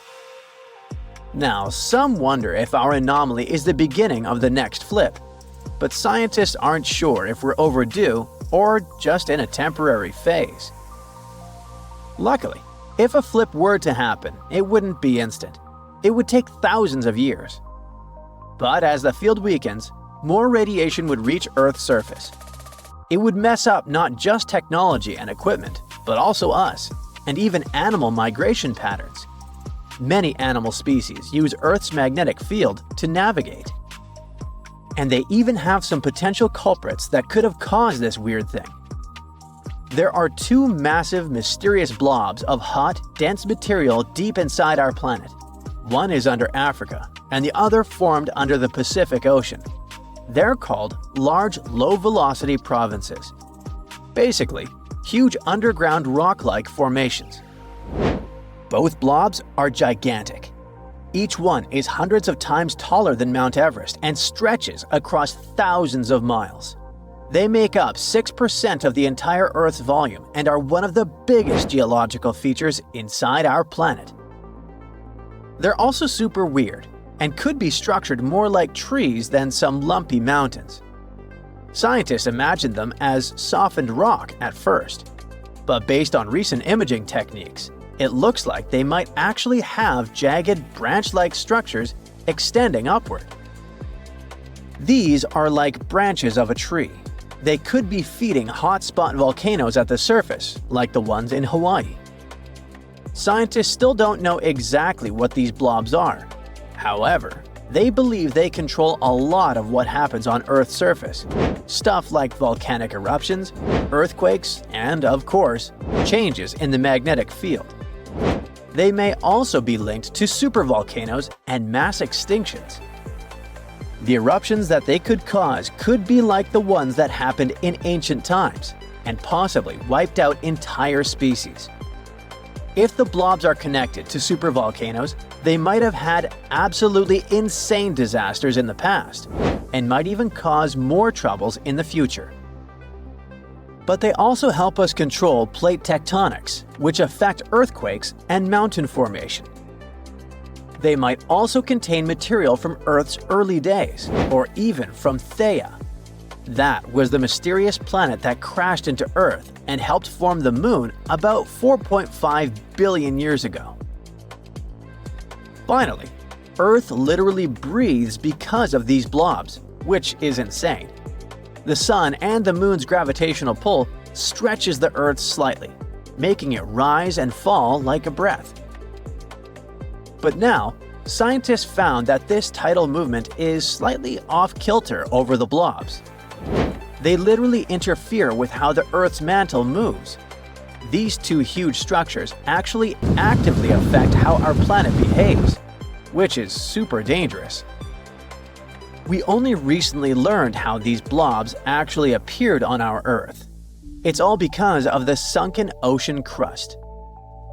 Over hundreds of millions of years, parts of the ocean floor have sunk deep into the Earth's mantle. These slabs of rock stacked up at the bottom. This way, they slowly formed these massive blobs of recycled crust. Scientists haven't agreed on whether the blobs are heavier or lighter than the rest of the mantle. One study suggested they are denser, which would mean they're made of heavier material. Another study suggested they are less dense, meaning they could be hot, rising plumes of lighter rock. The African blob is suspected to be one of the causes of the South Atlantic anomaly, but scientists are still investigating how exactly they are connected. Since the African blob is basically a giant dense blob sitting on top of the outer core, it could cause troubles. The African blob is hotter and possibly chemically different from the surrounding mantle. It could be disturbing the outer core, affecting the magnetic field, weakening it. Another crazy thing is that they might contain an ocean of water locked inside their minerals. Scientists discovered that huge amounts of water, as much as all of Earth's oceans combined, are trapped in minerals deep in the mantle.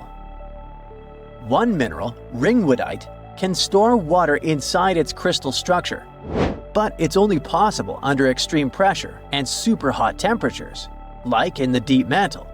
So there could be vast hidden water reservoirs inside the blobs.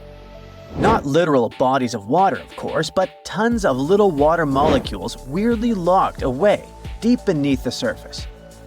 If this water were somehow released, it could potentially trigger massive volcanic activity, or even affect global climate. But the blobs are not the only factor for this weird anomaly. Other factors also contribute, like the tilt of Earth's magnetic field, changes in the core's iron flow, and even plate tectonics. However, the large provinces are making things worse. They keep evolving somehow. Scientists think that it might be because massive columns of hot rock called mantle plumes are rising from deep inside the Earth. These plumes could be pushing the giant pieces of Earth's crust like tectonic plates around, especially in the Pacific Ocean. If this is true, then these giant underground blobs aren't just sitting still. They're moving, changing, and shaping the Earth's surface all the time, almost like they're alive. So what does this mean for the future?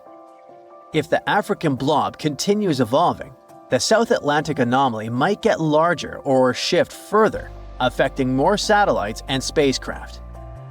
Right now, there are still more questions than answers.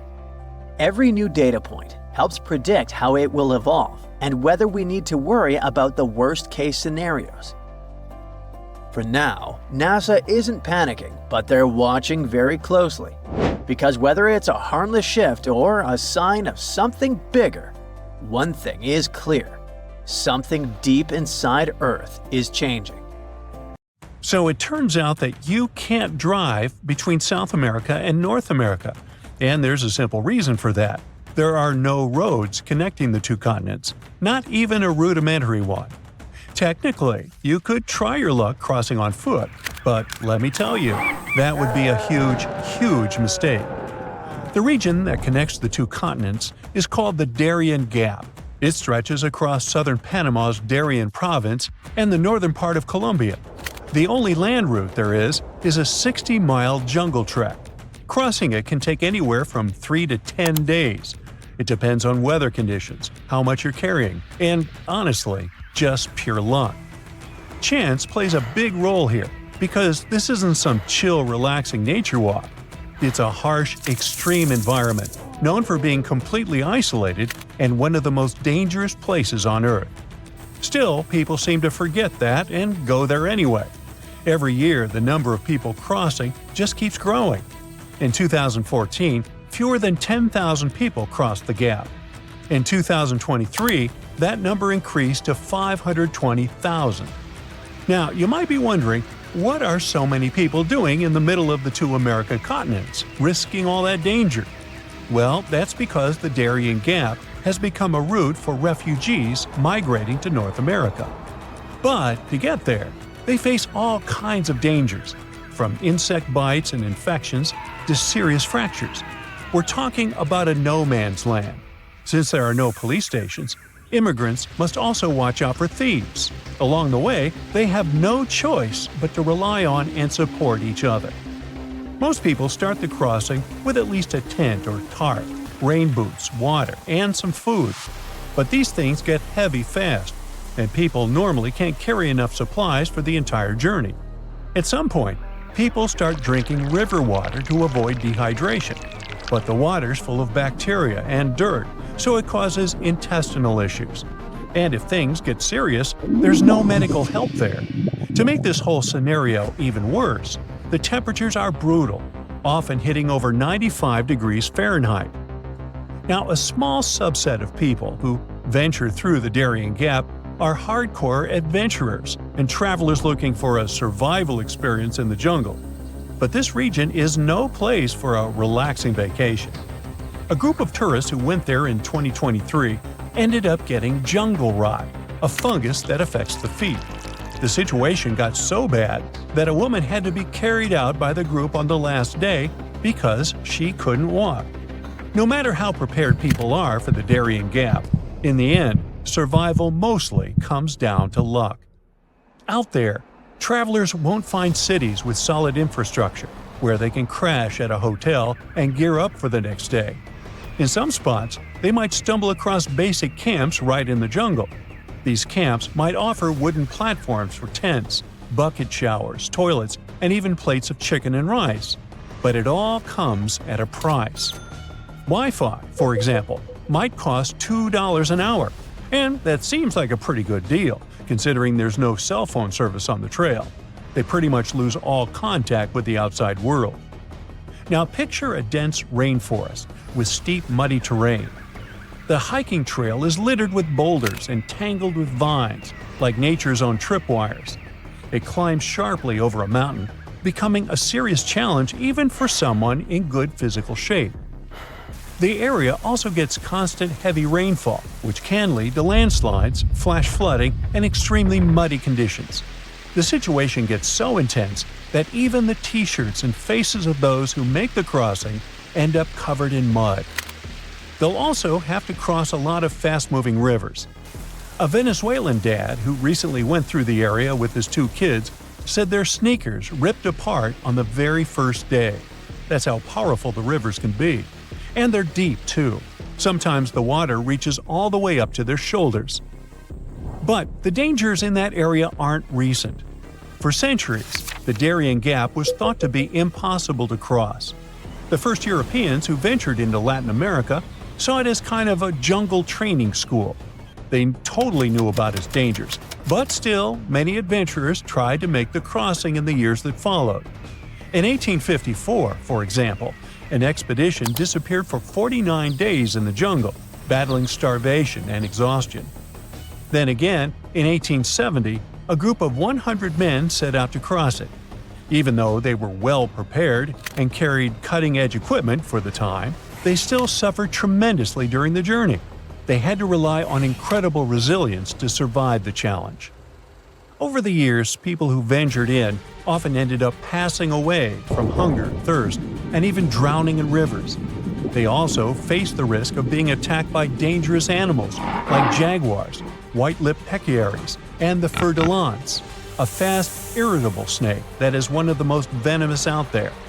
The area is also swarming with mosquitoes, which can spread serious health problems. Leaning against trees to rest can also be risky.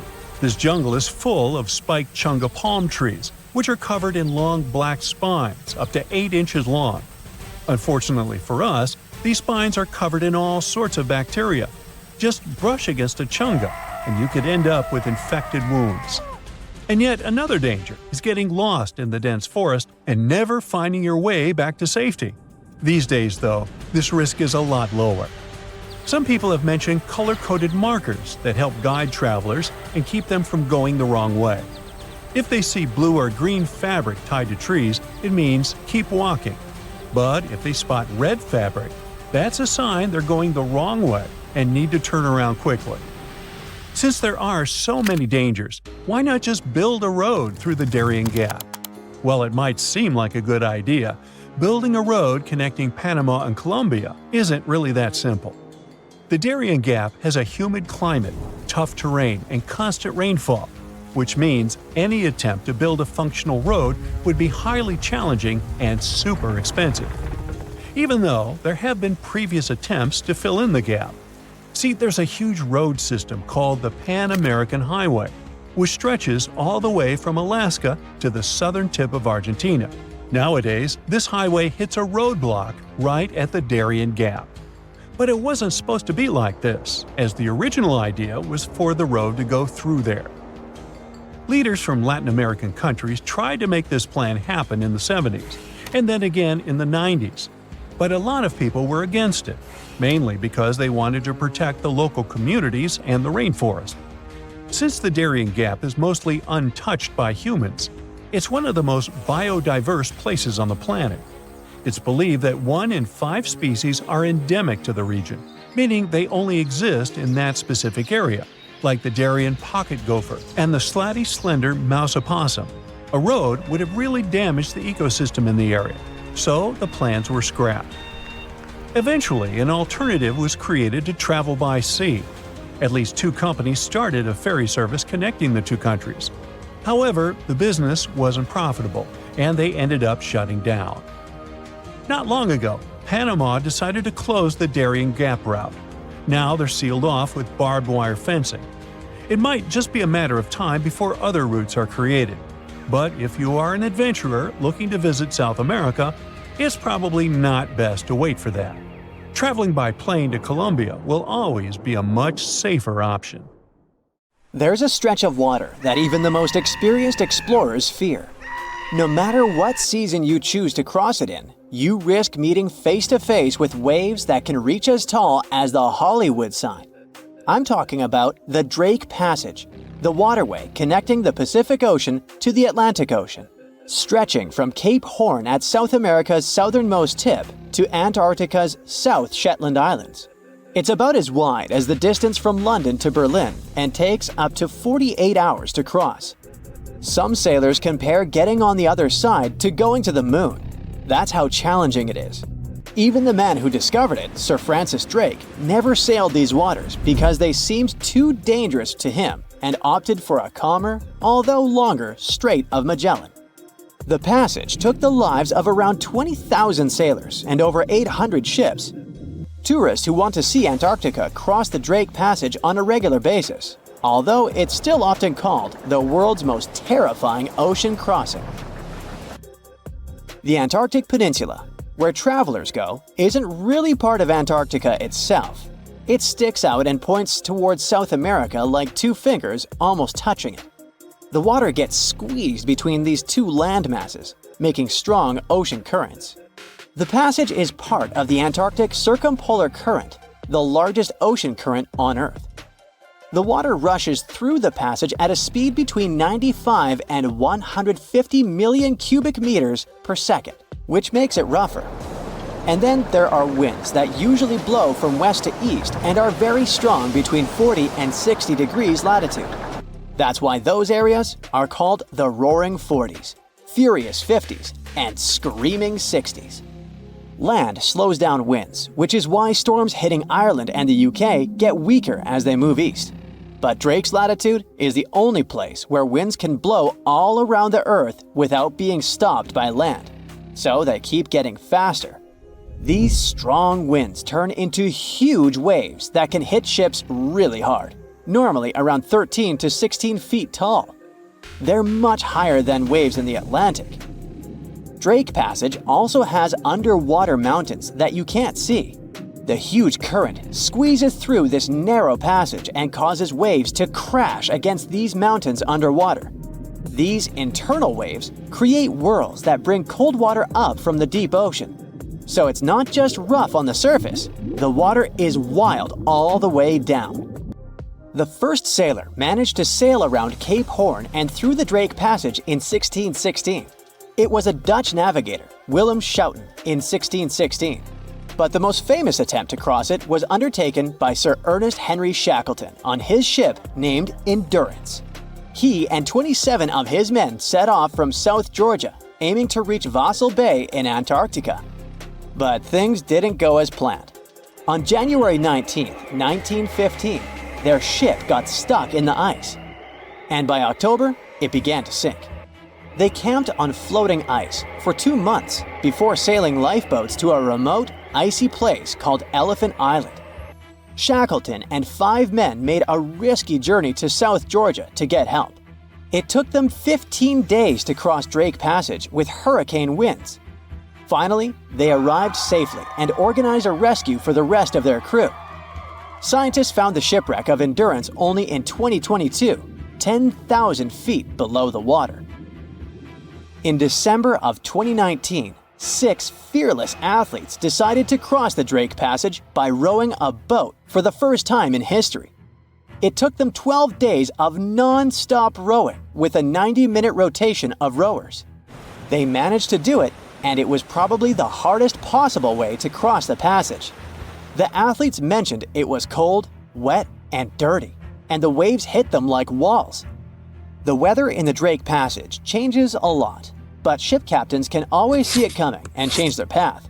They will move the departure time to have a safety margin and not to get stuck in the middle of the passage in the worst possible conditions. Sometimes, the journey will be smooth and calm, and they call it Drake Lake. Other times, people on the ship will feel rough waves, which is called Drake Shake. Some experienced captains who often cross the passage say that the Drake Lake effect happens once in every 10 crossings, and they see the Drake Shake once or twice in every 10 journeys. A schooner or a kayak will probably not survive the journey among giant waves, but modest vessels and cruise ships have sturdy hulls and advanced stabilizing mechanisms. So, the journey isn't that dangerous anymore, but still, it's quite an adventure, especially if you're seasick. If you don't feel like risking it but want to travel from the Pacific Ocean to the Atlantic Ocean by water the fast way, the Panama Canal is waiting for you. People first started thinking about making a water path across Panama in the 16th century. Back then, a Spanish explorer found out that only a thin piece of land separated the two oceans. But it seemed impossible to build it because of the mountains and thick jungle, so the idea had to wait a couple of centuries. Finally, in 1880, France, led by the man who built the Suez Canal in Egypt, tried to make the canal. But the people who started the construction soon found out it was much harder than it looked on a map.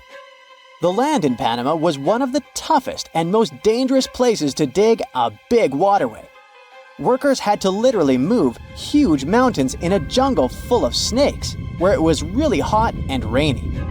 During the wet season, heavy rain turned rivers into wild rapids and soaked the workers.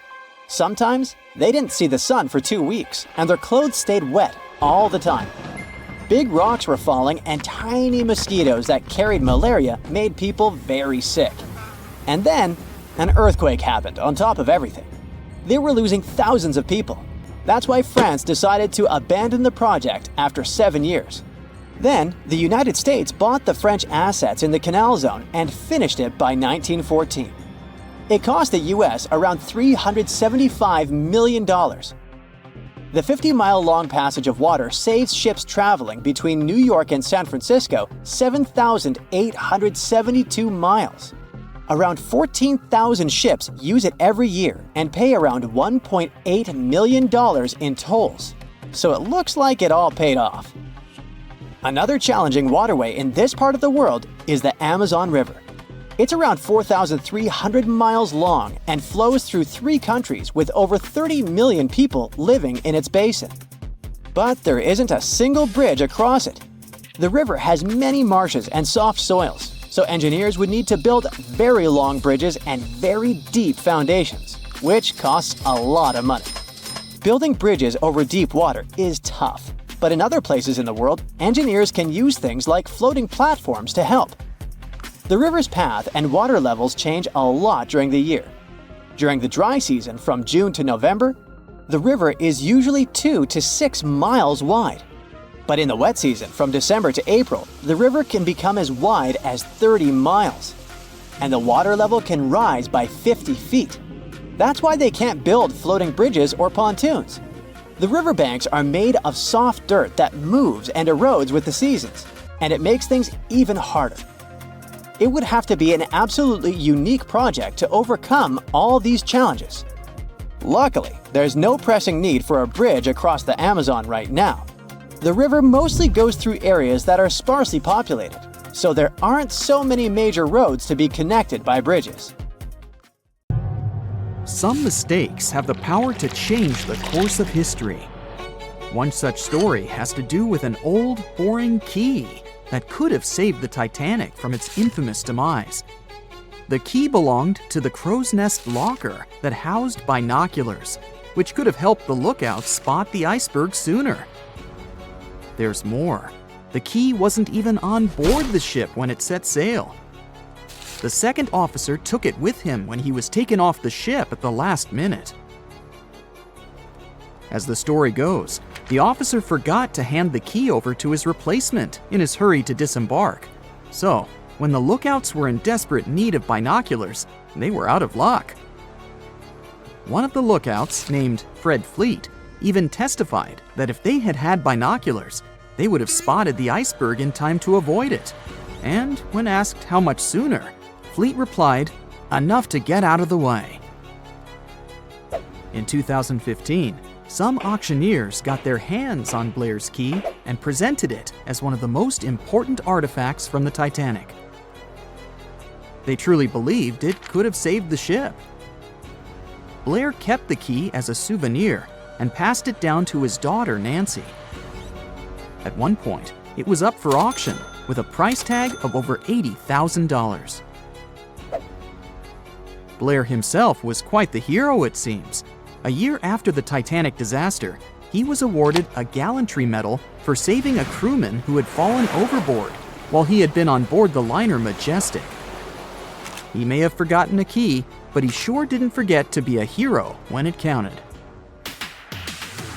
This next story is both funny and tragic. It's about NASA's lost $125 million Mars Climate Orbiter. The spacecraft engineers failed to convert from English to metric measurements before the craft was launched, and as a result, they lost it. The navigation team at the Jet Propulsion Laboratory used the metric system of millimeters and meters, while Lockheed Martin Astronautics in Denver used the English system of inches, feet, and pounds.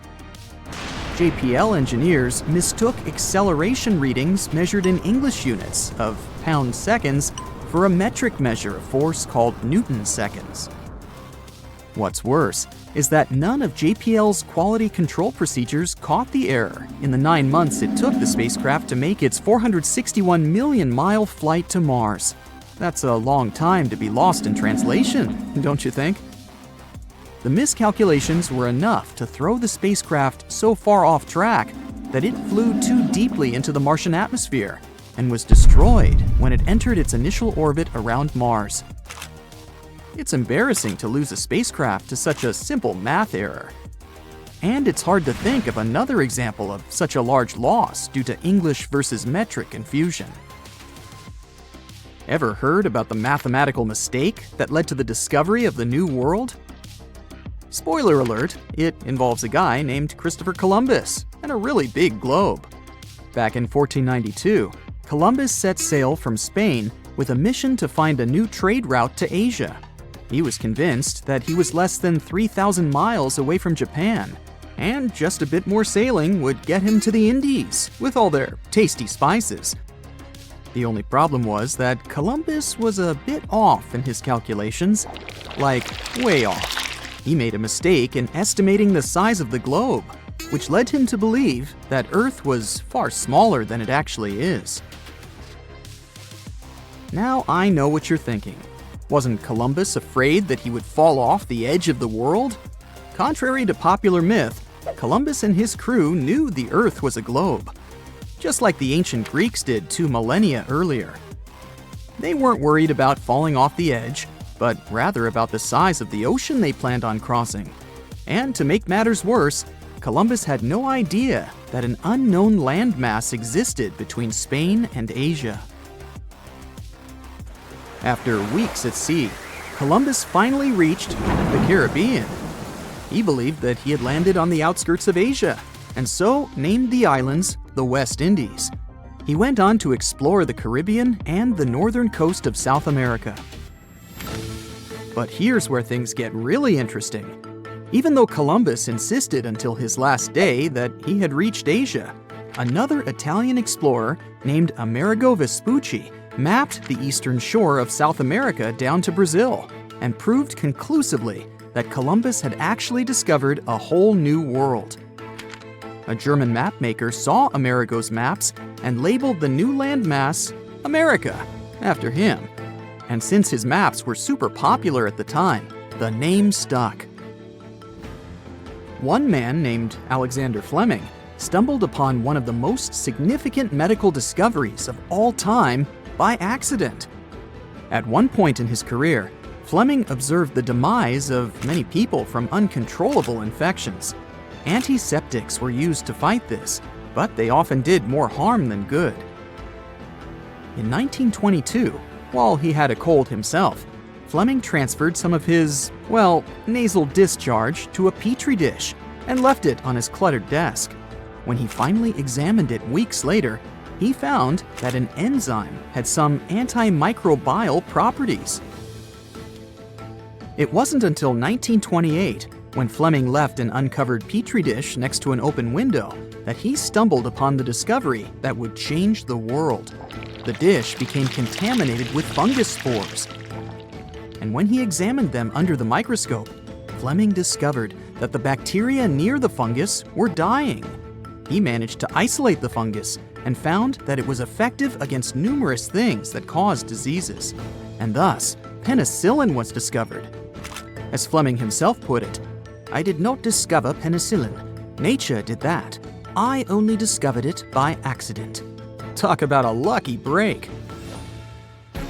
In the early 1520s, the east coast of the United States of America was a big mystery waiting to be solved. The Spanish found Florida, and the English and Portuguese found Newfoundland, but the area in between was like a blank spot on the map. France decided to take action and sent an expedition to explore the area. They chose a guy called Giovanni da Verrazzano to lead the trip. For this expedition, he got 4 ships. Unfortunately, 2 of them were shipwrecked, and a third one went home after doing some other business on the Spanish coast. Only the flagship, La Dauphine, crossed the Atlantic with Verrazzano and his 50-man crew. Verrazzano set sail from Madeira and landed at Cape Fear. From there, he sailed south, but got a little scared of running into the Spanish, so he returned somewhere north of Charleston. He anchored not far from his original landing spot, but unlike other explorers, he preferred to anchor well out at sea. He did send a boat to the shore, and he met the natives. They were described as wearing just some animal skins covering their bodies and garlands of bird feathers. As Verrazzano sailed along the coast, he reached the outer banks of North Carolina. He thought that the waters he discovered were those of the Pacific. In reality, what he'd stumbled upon was the Pamlico Sound. He thought that North America was just a long, extremely narrow strip of land. This mistake led mapmakers to show North America as almost completely divided in two. Moving on, Verrazano reached a beautiful place that he called Arcadia. Probably Kitty Hawk, North Carolina. Sailing further north, he missed the entrances to Chesapeake and Delaware Bays because he kept quite far from the coast until New Jersey. Then, the moment we've all been waiting for, Verrazano discovered New York Harbor, and he anchored in the Narrows. Later, it was named after him, and now it is spanned by the Verrazano Narrows Bridge. Once Verrazano's sea appeared on the map, it became widely accepted and impacted loads of future explorers. For example, Henry Hudson went looking for a passage to the Pacific in the middle latitudes of the continent. But, as it turns out, the Englishman never did find the Pacific Ocean anywhere near Virginia. And the cartographic myth eventually faded away. It's funny to think about how a mistaken belief could have such an impact on history. So, a few years ago, in 2019, folks in Australia said they liked an old idea with a new twist, using extra floodwater from the north to help dry areas in the west and south. This plan got the name of the New Bransfield Scheme. It was based on an old idea from the 1930s. The idea was to catch floodwater from the north and move it to the south and west. But the original plan never actually happened. Over the years, lots of experts said it wouldn't work. They thought it was too expensive and too tricky to build, even though it could potentially help fix drought problems in dry parts of Queensland. The original idea appeared a long time ago, when an engineer named John Bransfield got a big idea. He wanted to take floodwater from rivers in northern Queensland and send it inland to Lake Erie, one of the driest spots in Australia. He planned to use dams, pumps, really big pipes, and even tunnels to transport all that water over the Great Dividing Range, a big mountain range in Australia. The biggest dam would have been called Hell's Gate, and Bransfield wanted it twice as tall as what it was originally planned. This way, pumps and gravity could help move the water over the Great Dividing Range. The water would then flow south and help irrigate farmland near places like Hughenden. It would change the weather, make it rain more, and turn the dry land into green farms. Eventually, it would reach Lake Erie, turning the desert into a green growing area. That way, Australia could grow more food, sell it to other countries, and make more jobs. He hoped that the area could turn into a food bowl for the country. For some time, people talked about the plan a lot. They loved the idea. They thought it could change how farming worked. And some even believed that nature had already planned for the land to be filled with water. Dry rivers and lake beds were just waiting to be used. They even said that rains fell on the wrong side of the mountains, and Bransfield's plan could fix that. But when the authorities looked into this idea, they found big problems, and the main one was that the plan would cost too much. Plus, there weren't enough scientists or engineers to do a full investigation. The land was too dry and harsh. No one was sure it would even work, like how much water would really get there. Plus, some of Bransfield's measurements were wrong, especially the dam heights. So, in 1947, they officially shut the project down, claiming that even if they built the project, it wouldn't be worth it. After all, even places next to oceans, like parts of Chile, still stay bone dry, so a big lake might not result in more rain. And still, in 2019, one political party brought the idea back with an updated version called the New Bransfield Scheme. They wanted to try it again, but with some changes to make it work better. Their plan included the following steps. Take water from the South Johnstone, Tully, Herbert, and Burdekin rivers. Store that water using a big dam called Hell's Gate Dam, but this time they wanted to make the dam twice as tall as in the original plan. Let the water flow through tunnels using gravity instead of using lots of pumps. Move the water under the mountains and into the Warrego River in southern Queensland. Use the water to grow crops in dry places south and west of Hughenden, a huge area even bigger than Tasmania, eventually turning it into a food bowl. At the same time, they didn't say how much the whole project would cost, but they promised to spend $20 million to let Australia's National Science Agency check if the plan could work. Those innovative ideas sounded good, but for over 80 years, loads of experts kept saying, "Nope, it won't work." Why? Branfield said his idea would cost £40 million back in 1941. That's about $3.2 billion today. But the new version of the plan might cost more than $15 billion and take over 10 years to build. Also, people who care about nature are worried. They explain that taking water away from where it usually goes could hurt animals and plants. It might let invasive plants and animals spread to new places. It might mess up rivers and oceans, where fish and other animals live. It could even hurt towns and businesses near the coast that depend on those natural water flows. Still, some people really believed in the idea and thought it was worth doing, especially to help farmers and fix drought problems. However, in 2022, the government decided to stop trying to fix the drought in Western Queensland with the Branfield scheme. Experts looked closely at the plan and said it just wouldn't work. The problem? There's not enough water all the time to make it happen. Apparently, the new cost of the plan would have been over $30 billion. That's a huge amount of money. You could buy yourself a fleet of private jets and luxurious yachts, and more. So experts said you'd need lots and lots of water to spend that kind of money, but the water just isn't there. Now, instead of one huge project, they suggested doing smaller water projects closer to where the rain and waterfalls are. These smaller projects, called mini Branfield grids, would be in 4 places along the Queensland coast. Those little grids could share water when some places had more or less rain. Other scientists looked at the plan too, and they agreed. Even if things went super well, the Branfield scheme would still cause problems and cost way too much, while the mini water grids project looks more plausible. They think the dry parts west of the mountains will do better without the full-scale Branfield scheme. There are easier and cheaper ways to help those places grow and get water. So the big plan was dropped, and now they're looking at smarter, smaller ideas to help with water and farming. And the matter is quite urgent. Australia is a super dry place, one of the driest places people actually live in. When there's a drought, there's not much water around. That means farms don't grow as much food, and that can cause a lot of problems. In the future, droughts are likely to happen more often and be worse. That's why it's necessary to start getting ready now. Experts are working on something called the Drought Resilience Mission, trying to figure out how to deal with droughts better in the future. One of them looked at how much droughts actually cost Australia. His research shows that droughts can hurt a lot of things – farms, jobs, towns, and even the whole country. When there's no rain for a really long time, some towns can actually run out of water. That's called day zero.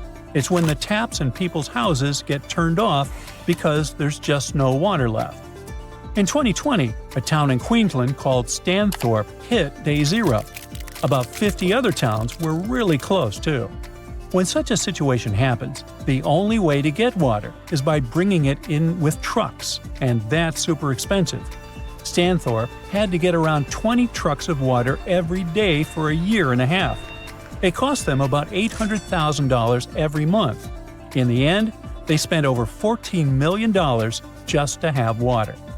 Luckily, it started raining again and filled the dams back up. But the authorities are working on ways to stop this kind of thing from happening again. They want to help towns be ready so they never run out of water like that. Because drought just doesn't mess with water, it can also mess with people's health. When everything dries up, plants vanish and the soil gets loose. Then the wind picks it up and makes huge dust storms. Those dust clouds can blow really far, even into such big cities as Sydney. That's what happened in 2018. The air got so bad that kids, older people, and anyone with breathing problems had to be extremely careful. The dust ruined some crops and made different foods, even fruit, unsafe to eat. A giant crack, more than 2,000 miles long, is splitting open across Africa. Roads, houses, even schools are getting torn apart. Now, scientists think they've finally figured out what's causing it. an enormous column of scorching hot rock called superplume, rising from deep inside the Earth. And it's slowly pushing the land apart inch by inch. This isn't a small shift though. The continent is breaking in two, and the clue to what's going on could be hidden thousands of miles away in Hawaii. And why does the United States suddenly have a role in all of this? Hang on, we'll get there. First, it's important to know this isn't new information. Africa has been slowly splitting for about 25 million years. This is happening in a region called the East African Rift System. It stretches thousands of miles from Ethiopia down to Mozambique and is the largest active continental rift system on the planet. And by that, I mean places where the Earth's crust is being stretched and pulled apart, causing faults, earthquakes, and volcanic eruptions. Scary stuff to say the least. Back in 2018, for example, a massive crack appeared near a small town just west of Kenya's capital, Nairobi. In some spots, it was about 65 feet wide. That's almost the length of 2 school buses parked one after the other. The whole thing was terrifying. It happened fast and left a trail of destruction. Roads were cut off, farms torn apart. People were on edge as the ground opened up beneath their feet. And I mean that quite literally. One man watched the crack rip straight through his home. He barely had time to grab a few of his belongings before his entire house collapsed. Sounds terrifying, right? Since it happened in the East African Rift region, panic spread fast. The media was all over it, claiming it was proof that Africa is splitting apart. People standing near the crack thought, oh boy, it's already happening. And many still believe that today. But that's not actually the case. At least, not with that particular crack. Because after the initial panic, videos and photos of it revealed clues that it wasn't related to tectonic plate movement. First clue, the 2 sides of the crack didn't match. Like trying to fit the wrong puzzle pieces together. They simply didn't line up. Second clue, the gap wasn't one continuous line. There was some kind of soil bridges in between. All this showed it was sudden erosion. I mean, some specialists believe the crack had once been filled with volcanic ash from nearby Mount Longonot. But then the region was hit with heavy rains. When water soaked through the soil, it washed the ash away, leaving the gap exposed. Problem solved. Even after the truth came out, it was too late. This event brought the whole Africa is splitting talk back. And here's the thing. Even though that crack had nothing to do with it, make no mistake, Africa is breaking apart. That's because the continent sits between 2 tectonic plates, the Somali plate in the east and the Nubian plate in the west. The problem is they're moving away from each other, and as they drift apart, the gap in the East African Rift keeps getting wider. Eventually, the Somali plate could split completely from the Nubian plate, creating an entirely new landmass, something on the scale of Madagascar or even New Zealand. You don't have to worry though. This process is super slow. So slow that none of us will see it finished. Experts say the continent is moving apart by about 0.3 inches a year in some places. To give you an idea, that's less than the length of your fingernail. So we can say this split will take millions of years, which is good news for the people living there. But that doesn't mean they won't feel the effects of this slow break. In fact, they're already happening. Take Ethiopia's Afar region, for example. Back in 2005, this area showed just how unpredictable the rift can be. In a short period, 420 earthquakes hit the area, opening up a massive fissure. What usually takes centuries happened in just a few days, completely challenging what scientists thought they knew about the speed of geological changes. Back then, the crack stretched for more than 35 miles, and life around it is still far from easy. Recent earthquakes destroyed much of the local infrastructure. 37 schools were damaged, leaving 5,000 students without classrooms. And that was just one part of the damage. As the tectonic plates keep moving apart, water will eventually flood into this region, creating a brand new ocean, according to some predictions. Countries like Zambia and Uganda, which are landlocked today, could one day have a coastline. That could be great news for them as it might open up new trade routes and completely reshape their economies. Don't get too excited though. We won't be diving into the waters of this sixth ocean anytime soon. The splitting process will take another 5 to 10 million years. But it's tough to say exactly when, since big seismic events, like earthquakes, could make it all happen faster. So here's what we know. The Somali Plate and the Nubian Plate are in the middle of a dramatic tectonic breakup, slowly moving apart. Africa is breaking in two. Earth will probably gain a new ocean because of it. But until recently, we didn't know exactly what was triggering all of this. Like, yeah, those tectonic plates are moving, but why? I mean, is this massive geological process being driven by something happening in Earth's mantle? Or could it have a much larger, deeper source? Well, scientists think they may have finally cracked the mystery. They believe the continent is breaking apart because there's a deep mantle superplume, a huge column of hot rock beneath the East African Rift System. Think of it as a massive subterranean hammer pushing upward, pressing against the crust, and slowly cracking it apart. But here's the interesting thing.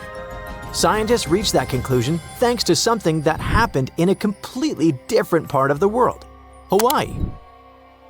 Under this US state, there's also a plume of super hot rock rising from deep inside the planet. It melts the crust above it, and that's what fuels Hawaii's volcanoes. As the Pacific Plate drifts over this plume, molten rock breaks through in new spots, creating volcano after volcano. Over millions of years, that's how the Hawaiian Islands were formed. This Hawaiian plume contains noble gases like helium and neon. And you know where else scientists found those same gases? That's right, beneath the East African Rift System. Bingo! That discovery backed up the theory that a superplume is driving what's happening in Africa. And we call it super because it might be massive. You see, these same gases have been found in volcanic rocks from Kenya all the way down to Malawi. So everything points to the existence of a single superplume that stretches from the Indian Ocean to the Red Sea, not a bunch of several isolated sources. If their data and research are correct, scientists estimate that this superplume beneath Africa likely starts at the core mantle boundary, which is located about 1,800 miles deep inside the Earth. While the East African Rift System's chemical signatures are similar to those found in volcanic rocks in Hawaii, they're not identical. The Hawaiian plume is thought to be a narrow, rising stream of hot mantle, a bit like the movement inside a lava lamp. Africa's plume might be shaped differently, more like a large mass of hot, buoyant material rising from deep within the Earth. As it reaches the surface, this hot material hits the colder, solid outer layer and spreads out, pushing hard enough to crack it open and trigger intense volcanic activity across the region. And if this theory is right, we're watching a slow but unstoppable force that will redraw Africa's map and change the continent forever. At the end of December 2021, an underwater volcano with a rather exotic name, Hunga Tonga, woke up after several years of sleeping. It did that with so much energy and strength that people heard the eruption from over 100 miles away. Then it went back to sleep. But a couple of weeks later, it woke up again with a force 7 times greater than the first time. It broke the island above it in 2 parts. The lightning storm that started because of the eruption was the most intense in recorded history. The sound waves from the eruption traveled around the planet several times. Someone even heard a loud boom from it in Alaska. And it started the first known mega tsunami since ancient times. This tsunami took the lives of 2 people as far as Peru and caused trouble for 2 fishermen in California. But that's not all. This eruption could change the weather patterns on Earth for years. You may see the first proof in the summer of 2024, which is forecast to become much wetter than usual. Scientists believe the eruption was caused by gas building up to a critical point.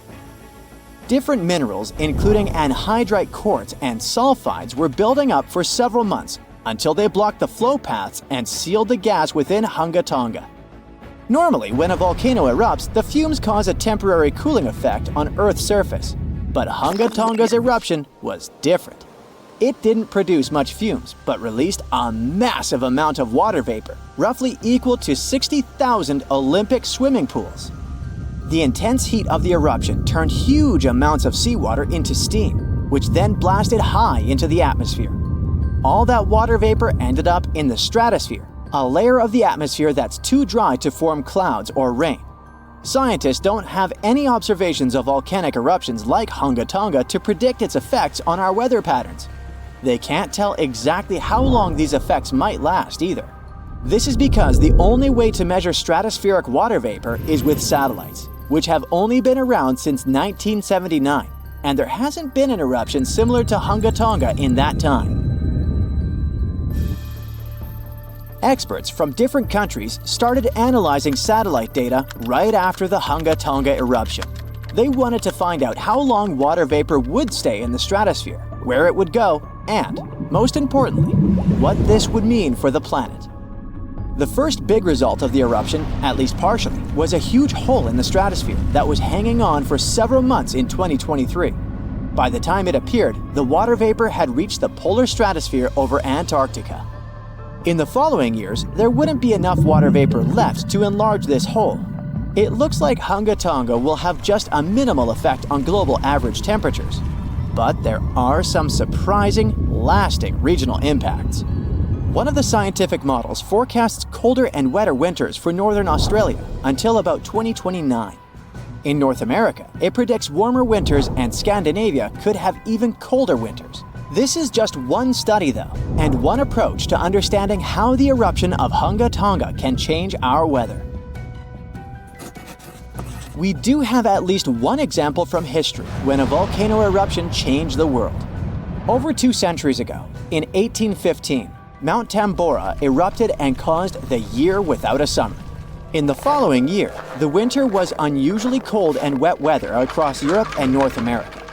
A recent study confirms that 1816 wouldn't have been this cold without the volcanic eruption. The immediate effects of the eruption were catastrophic, with tsunamis destroying homes, claiming 10,000 lives, and 80,000 more who fell ill in the aftermath. The eruption of Mount Tambora was one of the strongest in the last 1,000 years. It had ejected an enormous amount of sulfur dioxide into the stratosphere, which quickly spread across the world. It resulted in the coldest year in at least the last 250 years. In May, frost wiped out most of the crops in New York, Massachusetts, New Hampshire, and Vermont. By June, heavy snow covered the ground in Albany, New York, and Dennisville, Maine, and New Jersey had 5 straight nights of frost. The cold continued into late summer, which should have been the harvest season. In July, lakes and rivers were still frozen as far south as northwestern Pennsylvania, and frost stayed in Virginia until late August. Temperatures would drop from above normal summer highs to near freezing within just a few hours. The weather was completely unpredictable. Prices of food skyrocketed. The cost of oats for horses, which were the main mode of transportation, also rose sharply. Some people believe this situation inspired Carl Drees to invent the bicycle in 1817 as an alternative transportation method. Tambora changed weather patterns completely for not just 1, but 3 years. The whole planet got colder, and as crops failed, probably at least 1 million people starved. Scientists don't have solid evidence of volcano eruptions that have taken more lives than Tambora. But the Krakatoa eruption in Indonesia in 1883 is far more famous than Tambora because information about it spread worldwide via telegrams and photos. Its final blast was the loudest recorded sound in history, and people could hear it on 10% of the entire Earth's surface. The eruption started a tsunami with waves about half as tall as the Statue of Liberty. Still, it was less powerful than Tambora's eruption. The island that once hosted Krakatoa disappeared in the eruption, but new eruptions began less than 50 years later and created the Child of Krakatau cone in the center of the caldera of the old eruption. The new volcano still comes to life from time to time. Mount Vesuvius's eruption, which took down Pompeii, is one of the most well-known volcanic disasters in history. It took around 2,000 lives, much fewer than Tambora. According to a famous Roman author of that time, The eruption lasted 18 hours. Pompeii was covered by a layer of ash and pumice that was thicker than twice an average human height. The nearby coastline also changed dramatically. In today's world, the after effects of volcanic eruptions are often more dangerous than the eruption themselves. Thanks to advances in technology, we can now predict volcanic eruptions more accurately and use safety measures like evacuations and flight cancellations. But there's still a lot of risk that changes in weather patterns and drought all over the world, especially in areas like India, East Asia, and East Africa that are affected by monsoons. Volcano eruptions can also have effects you wouldn't probably expect, like the evolution of dinosaurs. These guys were once the size of cats, waiting for their time to shine. It came around 230 million years ago. This time is known as the Carnian pluvial episode. Before it, Pangaea was a dry and arid supercontinent. But then, there were 4 major volcanic events that pumped huge amounts of carbon dioxide into the atmosphere. Global temperatures and humidity spiked because of it. These massive eruptions most likely happened because of the Wrangellia Large Igneous Province eruption in what is now British Columbia and Alaska. This prolonged volcanic activity created the right conditions for dinosaurs to blossom and diversify, and also for the rise of other groups, like modern conifers, ferns, crocodiles, turtles, insects, and early mammals. With higher temperatures and more rainfall, terrestrial plants have evolved, and humidity-loving ones have become dominant. Without those changes in the world, we could have a completely different natural history. There's some solid proof that volcanic activity has really changed the weather patterns back then. Scientists have found layers in the Earth's core that show different types of carbon. It means there were 4 massive releases of carbon dioxide into the atmosphere. The data on mercury and carbon together shows that the spike in mercury levels was thanks to a major volcanic event that affected the global carbon cycle, and not just local eruptions. That's it for today. So hey, if you pacified your curiosity, then give the video a like and share it with your friends. Or if you want more, just click on these videos and stay on the bright side.